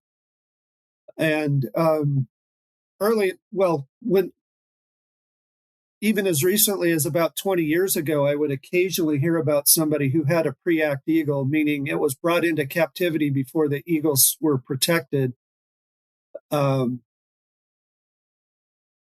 Sorry, I forgot your question. I kind of lost track of where I was trying to go. It wasn't really a question so much as it was just moving on to this topic. So you had said that Dan in the 80s spent a lot of money making phone calls back before long distance was free on cell phones, lobbying the U.S. Fish and Wildlife to issue him a golden eagle falconry permit. Yeah, that's true. And the regional Fish and Wildlife Service permitting official for his region had actually told him, I talked to Dan about 6 weeks ago, and he gave me the quote again. That regional official said, "It's only over my dead body that you will ever have a golden eagle falconry permit." And Dan went over his head, got a U.S. senator involved, spent a lot of time lobbying the Fish and Wildlife Service, and he got a golden eagle falconry permit. And initially, when Dan got his first permit, there were several other people that got them shortly after he cracked the door open. But initially, the only way that he was able to get a hold of eagles was either rehab eagles. Yeah, it was only rehab eagles he was able to get his hands on, and those eagles were really problematic to work with because I'm sure to some degree this is true now, but I think the protocols have improved. The rehabbers just didn't know how to handle them without traumatizing the eagles. So they'd be, I've heard some stories, not from Dan, but from some other people who were handling eagles in those days, that they were just mean, really aggressive. And if you didn't trap the eagle yourself, it's just like any other bird. You have no idea what it went through at the hands of humans. Right. So all of that continued. That all continued around 2000. You said that Dan had gotten it normalized to the point that anyone who had an eagle falconry permit could just drive to Wyoming, pay a non-resident falconry trapping fee, and trap a golden eagle where they were killing sheep. Yeah, just like a red tail. No harder than trapping a red tail in terms of the paperwork involved. Now, was this a matter of there was a limited take and the demand wasn't high, or was it just like, hey, we're willing to issue permits to anyone that wants to trap one in a problem area? I'm not sure I'm following where you're going with the question. I'm sorry. So I've heard that the demand has been low in the past to the point that let's say there weren't 10 people a year that wanted to go trap an eagle. No, that's true. That's true. And do you think the demand, and you're just going to be able to speculate on this just like I am, the demand is high now because people know that it's limited and that you can't under normal circumstances? Because now it's like 100 people a year put in for 6 permits. Yeah, it's an artificial demand because of the limited supply. And when you talked to Al Frank about, when was that, about a month ago or 6 weeks ago, he, as I recall, he was speculating the same thing, that the reason why there is such a big demand is because there's only 6 permits that are being issued. And there's a lot more eagle falconers out there that want eagles than there are lottery slots to go out and trap eagles in Wyoming. That's creating an artificial demand. When Dan wasn't the only one that was working on normalizing trapping of eagles in the very early 2000s. Actually went a little further back. They were doing some of that in the late 90s. But I have about 5 other friends who were involved at the time with pushing in that effort to get the eagle trapping normalized. And initially, when they got it normalized, there were a lot of people that were going out trying to trap eagles. Now, I don't think all of them were successful because it's a lot easier said than done to go out to Wyoming and trap a golden eagle. But in the early years, there were more than 6 eagles a year that were being trapped. But, it'd be like 12 one year, 15 the next, 2 the one after that, might be back up down the road. But where the U.S. Fish and Wildlife Service seems to have come up with this notion of the 6 eagles per year that they're limiting it to right now is they took the roughly 10-year period that eagle trapping was normalized, and they averaged out the number of eagles that were trapped during that 10-year period, and that number ended up being about 6. That was the average that they calculated out. But one of the things that Dan actually worked on, he got, can't remember if I put it in the notes that you sent me. This came up in the conversation I had with him a few days ago, and it would be a lot better to get it from the horse's mouth if you can persuade him to come on the show. But he worked with the governor at the time of the state of Wyoming, the state legislature, the state game commission, and it probably hasn't changed, so it's probably still there, but he hasn't lived in Wyoming for over 10 years. There is a rule on the books that makes it absolutely legal, according to the state of Wyoming, for anybody in the United States with an eagle falconry permit to go to Wyoming and trap. Let's test it out. At a state level, the state's ready to manage it. The state's ready to effectively tell the U.S. Fish and Wildlife Service to go ahead and sit down, and they'll run the show.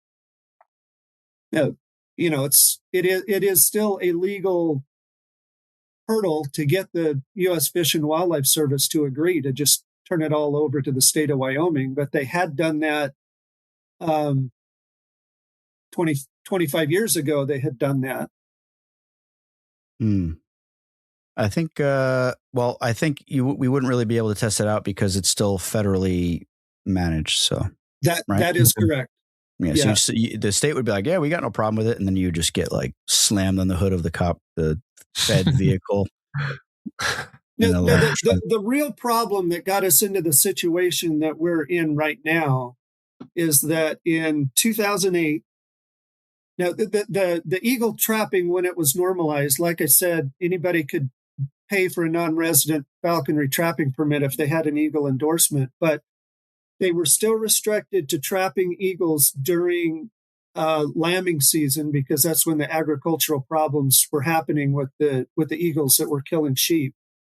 At that time, they were just killing lambs. Now I've heard they're killing adult sheep as well. But so even though it was anybody could go trap an eagle, you still had to do it in the spring lambing season. In 2008, an eagle falconer, went to Wyoming and illegally and irresponsibly left several traps unattended. Idiot. And What's his two name? ravens. I don't know what his name was. I would not repeat it publicly, even if I did, even though I think this guy deserves to be run under several buses. But several ravens were killed in those traps. One golden eagle was killed in one of those traps that was left unattended, and another golden eagle was found seriously emaciated. And I don't recall what the outcome of that emaciated eagle was, but when that happened, the U.S. Fish and Wildlife Service completely shut down take of golden eagles altogether, and it remained closed for, I think it was 6 or 7 years before they decided to reopen it with the current lottery system. Yeah, too bad he didn't just start an LLC like as a power company, and then they just be like, it's all right, no problem. It's just part of doing business, right? What's a couple eagles and a raven getting killed by your equipment? Yeah, no big deal. But since he's a private citizen that was negligent, listen, I'm not excusing what he did. It's completely wrong, but 50 to 100 times, probably close to 500 times that number of deaths and injuries is caused every year by various, electrocutions. Like Al broke it down by the number. So, but it is crazy that's what it took to have that shut down. I know an area in California where there used to be a large population of golden eagles where there isn't a single one now because they've all been killed by wind farms. I believe it. So what was NAFA's response to this when this happened? Well, that's the person who was in charge of the Eagle committee in NAFA. I know this guy personally, and his suggestion for how NAFA should respond to that was to just lay low and let the dust settle. And, it's easy to sit here and look back and say that was the wrong decision, because by making that choice, Eagle take got completely closed. I don't know what would have happened if another take would have happened. My view is that that's not the right response. My view was they should have taken a more proactive response about helping get that guy that was irresponsibly trapping prosecuted. And I do know NAFA has been I don't know at what level in the NAFA leadership, but I know NAFA has been supportive of trying to reopen Eagle Take and trying to work with getting the lottery system that we currently have expanded. I've got several friends that are involved within NAFA on those efforts. Just a little frustrating to me having I wasn't an eagle falconer at the time, so I'm not saying I saw this up close and personal. I had several friends who were, but who were eagle falconers. Knowing where things were 25 years ago and looking at where they are now, it's really frustrating to me. Yeah. It's crazy to me, the responses from, unfortunately, NAFA at the time, which I'm not, hindsight's 2020, so we can see that was a bad decision. At the time, I'm sure they thought that was the right move. Well, maybe it was, because we can't sit here and see what would have happened if another decision was made, right? So maybe that was the right call. But for the federal government to say one falconer does things poorly and now they take it away, that's like banning alcohol after one person got in a car and killed somebody in a drunk driving accident. Right. We don't have billions of dollars to lobby, though, like the alcohol company does. Right. Because alcohol is really bad for you to drink, and it's not an issue at all. But I'm just trying to do a little fentanyl, and all of a sudden I'm a criminal. You know what I mean?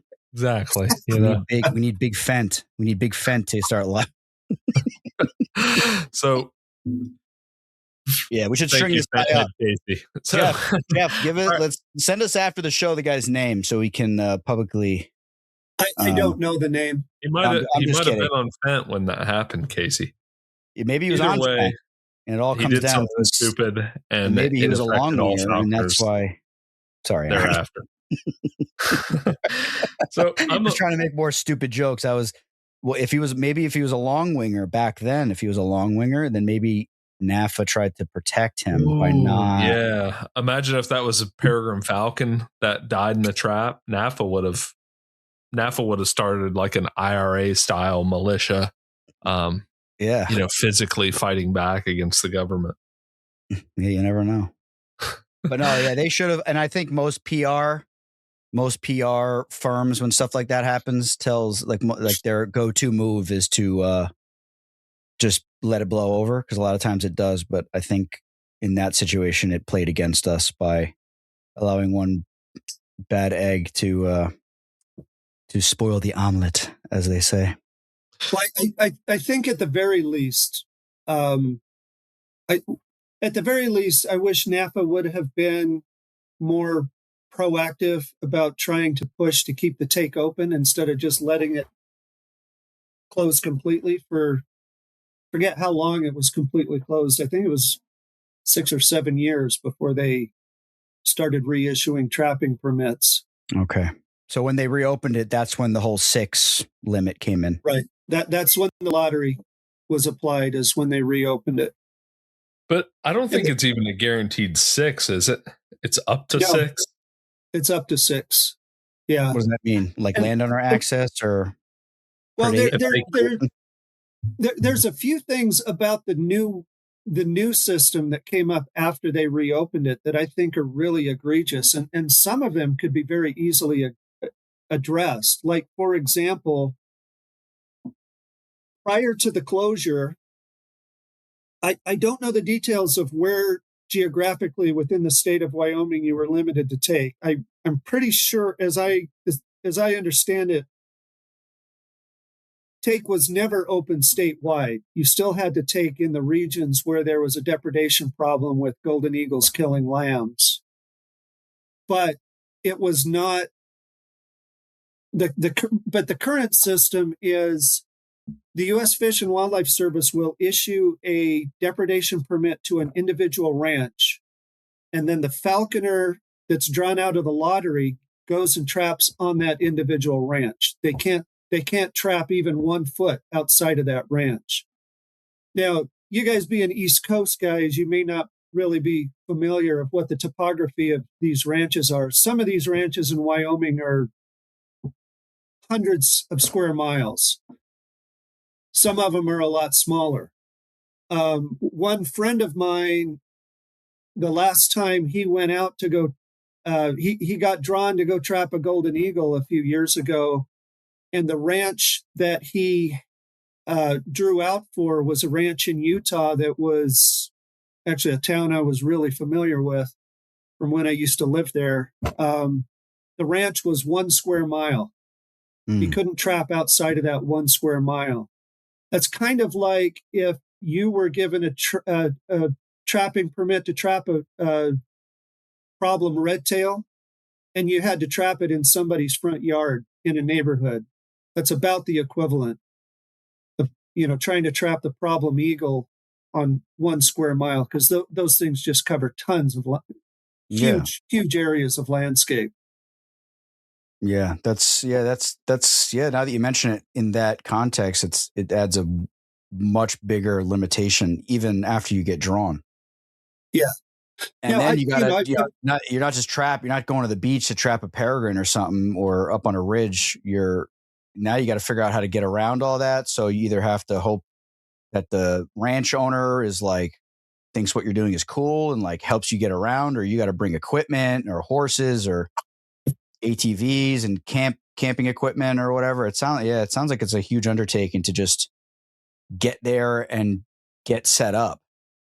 Well, I used that one example of my friend who was restricted to a very tiny area to trap, and I think he was out there for 3 weeks trying to trap his eagle, and he saw a couple, but none of them were on that ranch. They were a mile or so away. He can't flash them in with like a noose pigeon, like like on a lure he tried. pole. He tried. And I have talked to him on a lure pole. Just a giant. I have talked to about a dozen other friends who were very successful because the ranches that had the permits were larger. So they had they had more room to maneuver and actually run into them. But I think that's one thing that could easily be changed hopefully without much pushback from the Fish and Wildlife Service. But so it's the whole thing kind of, to me, just thinking like from a practical standpoint, it all kind of seems kind of like a dog and pony show, because you're going out to trap a problem eagle, right? How do you know you're trapping the problem eagle? You know what I mean? Don't. Exactly. Yeah, you don't. You have no clue. And then as soon as you leave, the problem eagle is just going to come back in, and then they're going to shoot it or whatever. You know what I mean? Like Jaws. They kill the bull shark at the beginning. Yeah. Well, the bull shark deserves to die. Well, they all deserve to die. But as we know, my opinion on sharks, I hate sharks. Well, to your point, Casey, to your point, when they're going in and trapping these depredation eagles, it's my understanding that it's the adult breeding eagles that are the ones that are actually causing the depredation problems. Okay. And the falconers aren't allowed to trap those. They're trapping juvenile eagles. And a passage eagle is defined. Passage is defined a little differently with golden eagles. It's any eagle that's under 5 years old or younger. Right. Yeah. And then I had dinner with Dave Canellis, and he was telling me some cool stories of out there helping guys trap or participating himself. And like, you don't want like a first year juvenile eagle. Like, you don't want that. You want like a 2-year-old or a 3-year-old, something with a little experience, because the juveniles are mainly eating, from my understanding, they're mainly eating like roadkill, carrion, stuff like that. And then it's only into like the second and third year when they really start to learn how to hunt and actually kill stuff. And then it actually it's like basically like a wild hack. You want a bird that like acquires the skills that you want. Otherwise, it takes a lot more work on the falconer's part to get the bird to the point of actively chasing and killing. At least that was kind of like his old, like, it wasn't like exactly like that. I don't want to put words in his mouth, but that was kind of the vibe of the conversation I got. So it's kind of like you get pulled, and like it could be an adult bird killing all the lambs, and then you go out there and trap like a 2-year-old, and it's just like, yeah, all right, I got the eagle, I think. See you later. And then you just leave. It's like you have no clue. So it does seem like kind of like a show that the government is kind of putting on to maybe keep us in our place, or whatever the reasoning is behind it. Well, I think the U.S. Fish and Wildlife, I don't want to give them too much credit, but I think the U.S. Fish and Wildlife Service is somewhat aware that it's kind of a show, like you're saying, because one of the other things that they have been, I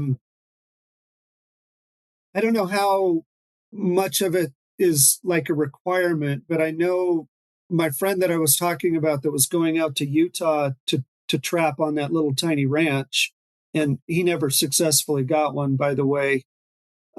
He was heavily pressured by the U.S. Fish and Wildlife Service to work with some biologists to do like trap and relocate of other eagles while he was out there working with them on his dime. He wasn't being compensated for it. Typical government, just trying to take advantage of us. Well, it's unfortunate what it's become. Hopefully something changes, but it doesn't sound like it's likely. With Martin said that eagle populations are declining, and I don't know the research, but I'm making the assumption that that's true. So with that being said, breeding eagles, we have never been able to breed eagles in America. Well, the golden and bald eagles you're referring to. Right, Casey. Helping you out. Thanks, buddy. Gotcha. Well, the audience is some of them are probably not as, they're just as smart as me. So they were just, what? We have never Trying to been help able. everybody out. The only people who have been able to breed golden eagles in captivity in America is the Comanche Indians in Oklahoma. But as far as your average falconer with a propagation license, they've never been able to breed golden eagles in captivity. Yeah, that's true. There have been a few people.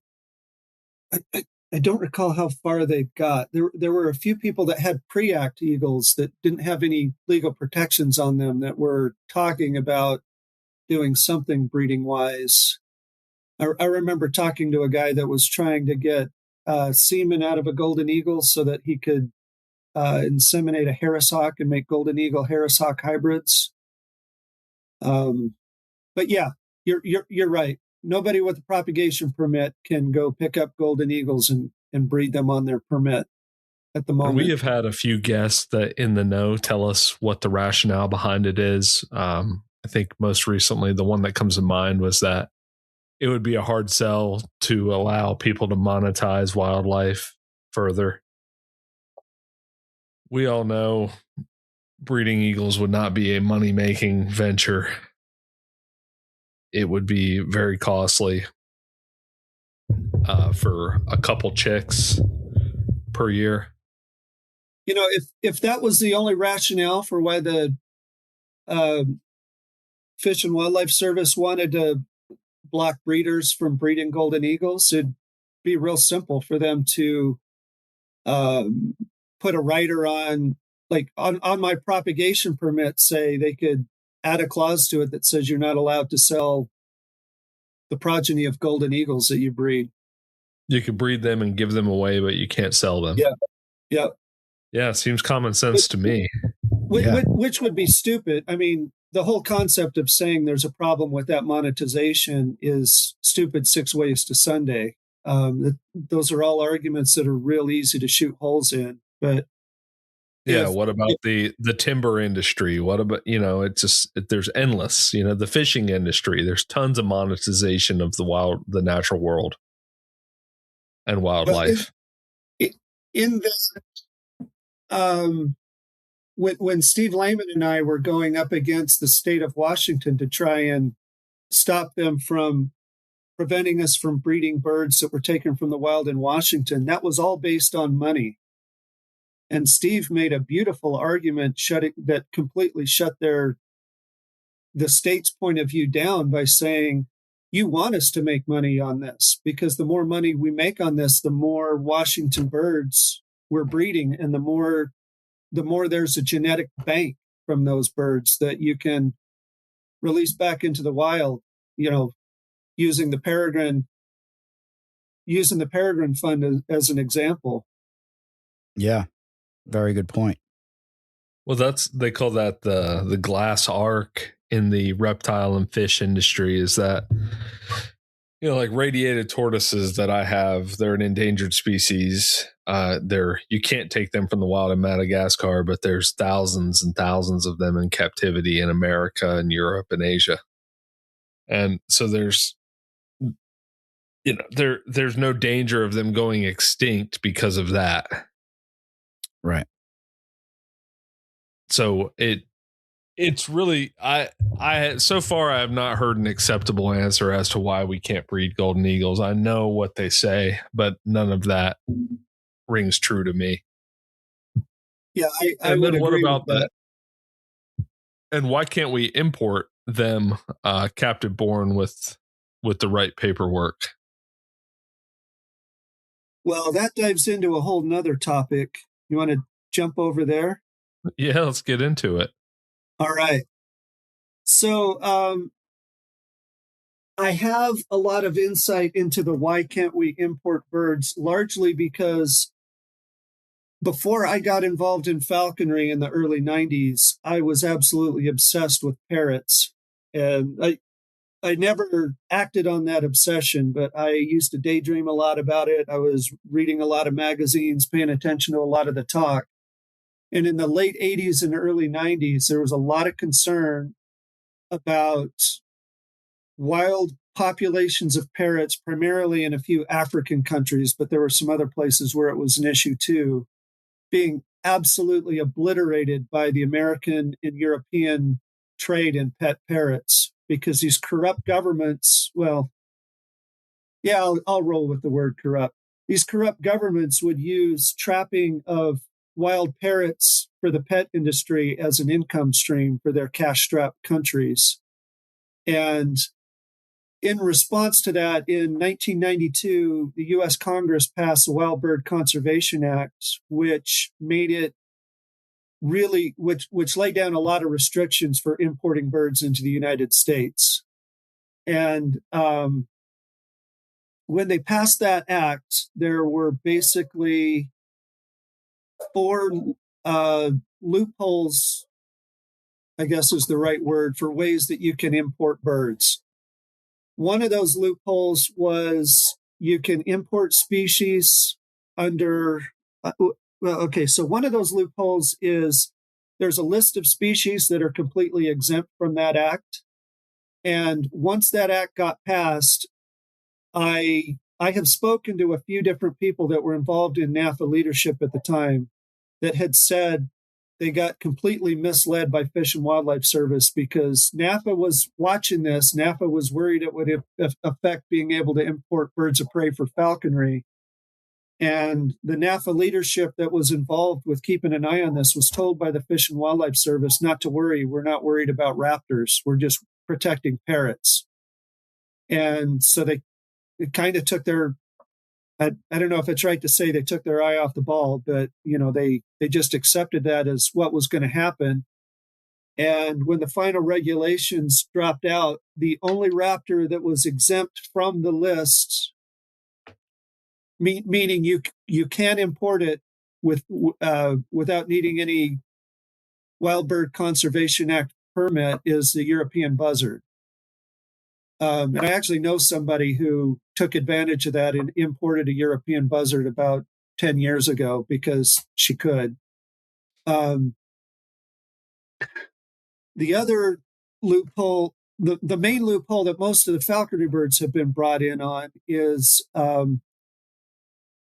you can import birds for a conservation project like the Peregrine Fund that's breeding peregrines and a lot of non-native birds so that they can be released back as a conservation project, so they can be released back to the wild if they need to. So, and then a third loophole is anyone from the U.S. who's living overseas for more than 2 years, you can come back with 2 pet birds when you come back to the United States. So that's all right. I'm moving. Let's go. Yeah. Moving to South Africa. And then the fourth loophole that so far nobody has taken advantage of, at least in terms of raptors, is a foreign breeder can get registered with the U.S. Fish and Wildlife Service as an approved, forget what they call it, an approved foreign breeding facility.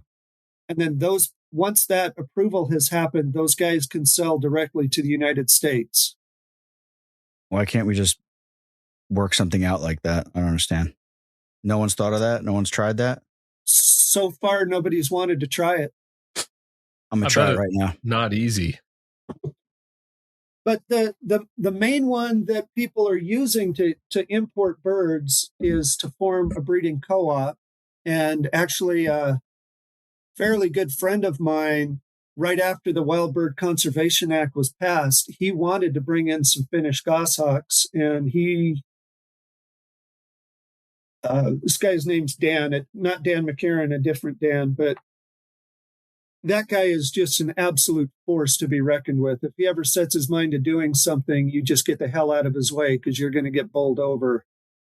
And he formed the first breeding co-op related to raptors. Actually, it was the first breeding co-op period after the Wild Bird Conservation Act had been passed. And I'm actually a member of that co-op. But it's real similar to the co-op that Casey's friend Tom Cullen is involved in. Dave Canellis is involved in that same co-op. There's can't remember how many of them there are. There's about a dozen of them around the country, but those co-ops can import birds for conservation purposes. You can't import birds to launder into falconers' hands. You have to keep them in a conservation project until you have surplus birds, and then those surplus birds can go out to falconers. Okay. Yeah. But, Aaron, in some past shows, I've heard you talking about an interest in Benelli's eagles. My friend Dan not Dan McCarran again, Dan from the co-op, he was talking, 25 years ago, he was talking about being interested in importing Benelli's eagles. He saw some when he was over in Dubai and thought they were just amazing.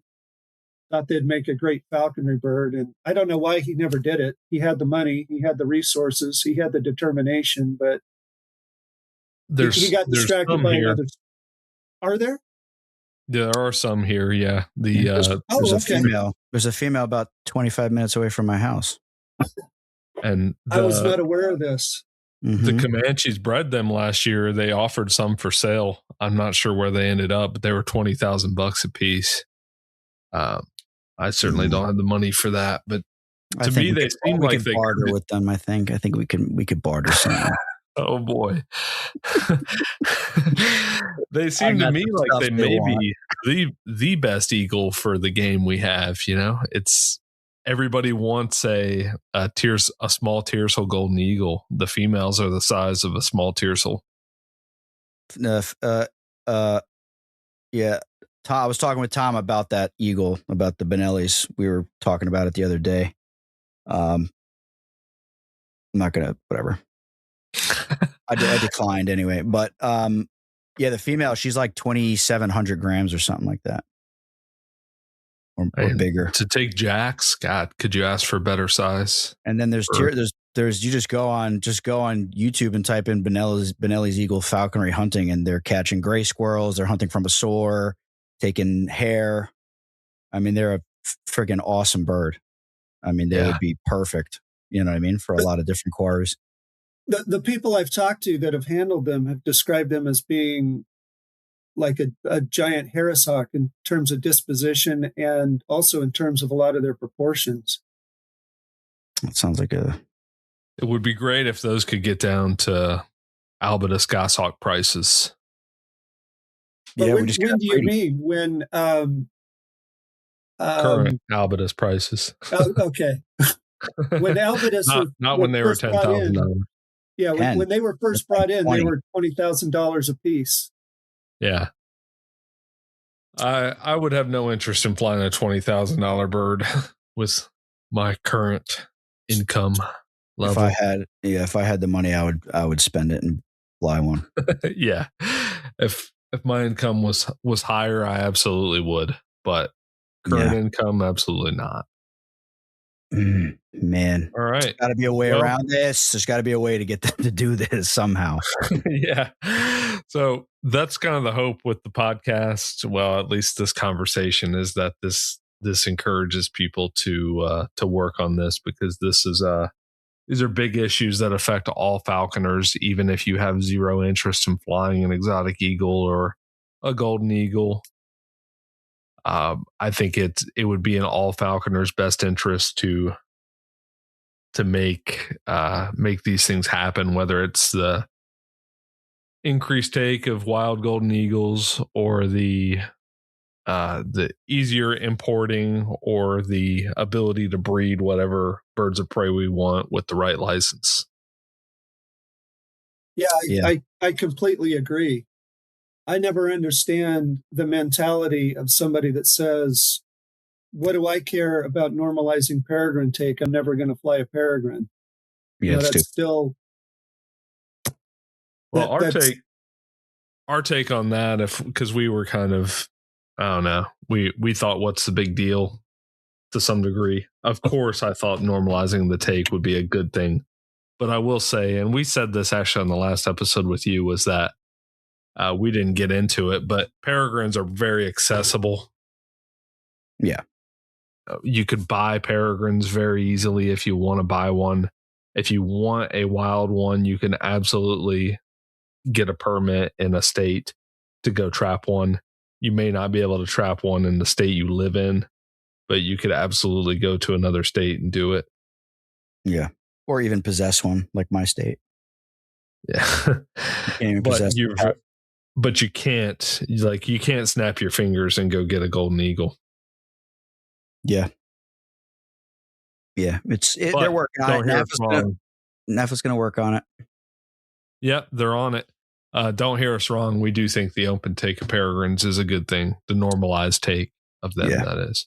But I will say this while we're speaking to the audience directly. If you are a single, wealthy guy and you can work remotely, do me a favor, move to South Africa for 2 years and bring back 2 African black sparrowhawks for me. Please.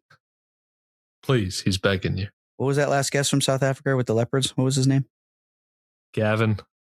Go visit Gavin in the jungle with the dogs and the leopards. He will take good care of you.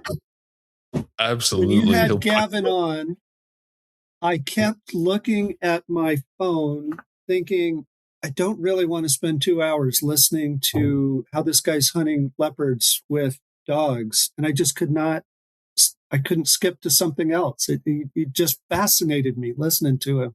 Oh, yeah. With the voice, I'm like, oh, this guy's like a professional. Yeah. Because he's like, when you hear the stories and then like, you know, all of us that have dogs, like even just falconers, like just going on a hunt, like you're not even in a remote area and you're tired. The dogs are tired and you got the bird and you're walking back to the truck and it's getting dark or it may even be dark. And this guy's telling the exact same story, except he's walking back to the truck that's a mile away. And then all of a sudden there's a full pride of lions, like 30 meters in front of us next to the road. Clearly set up for an ambush attack. My guide only had 2 shots in the rifle and I had my pistol. I was like, well, my skin was crawling when he was telling that story. I'm like, dude, this is crazy. Imagine being in that scenario.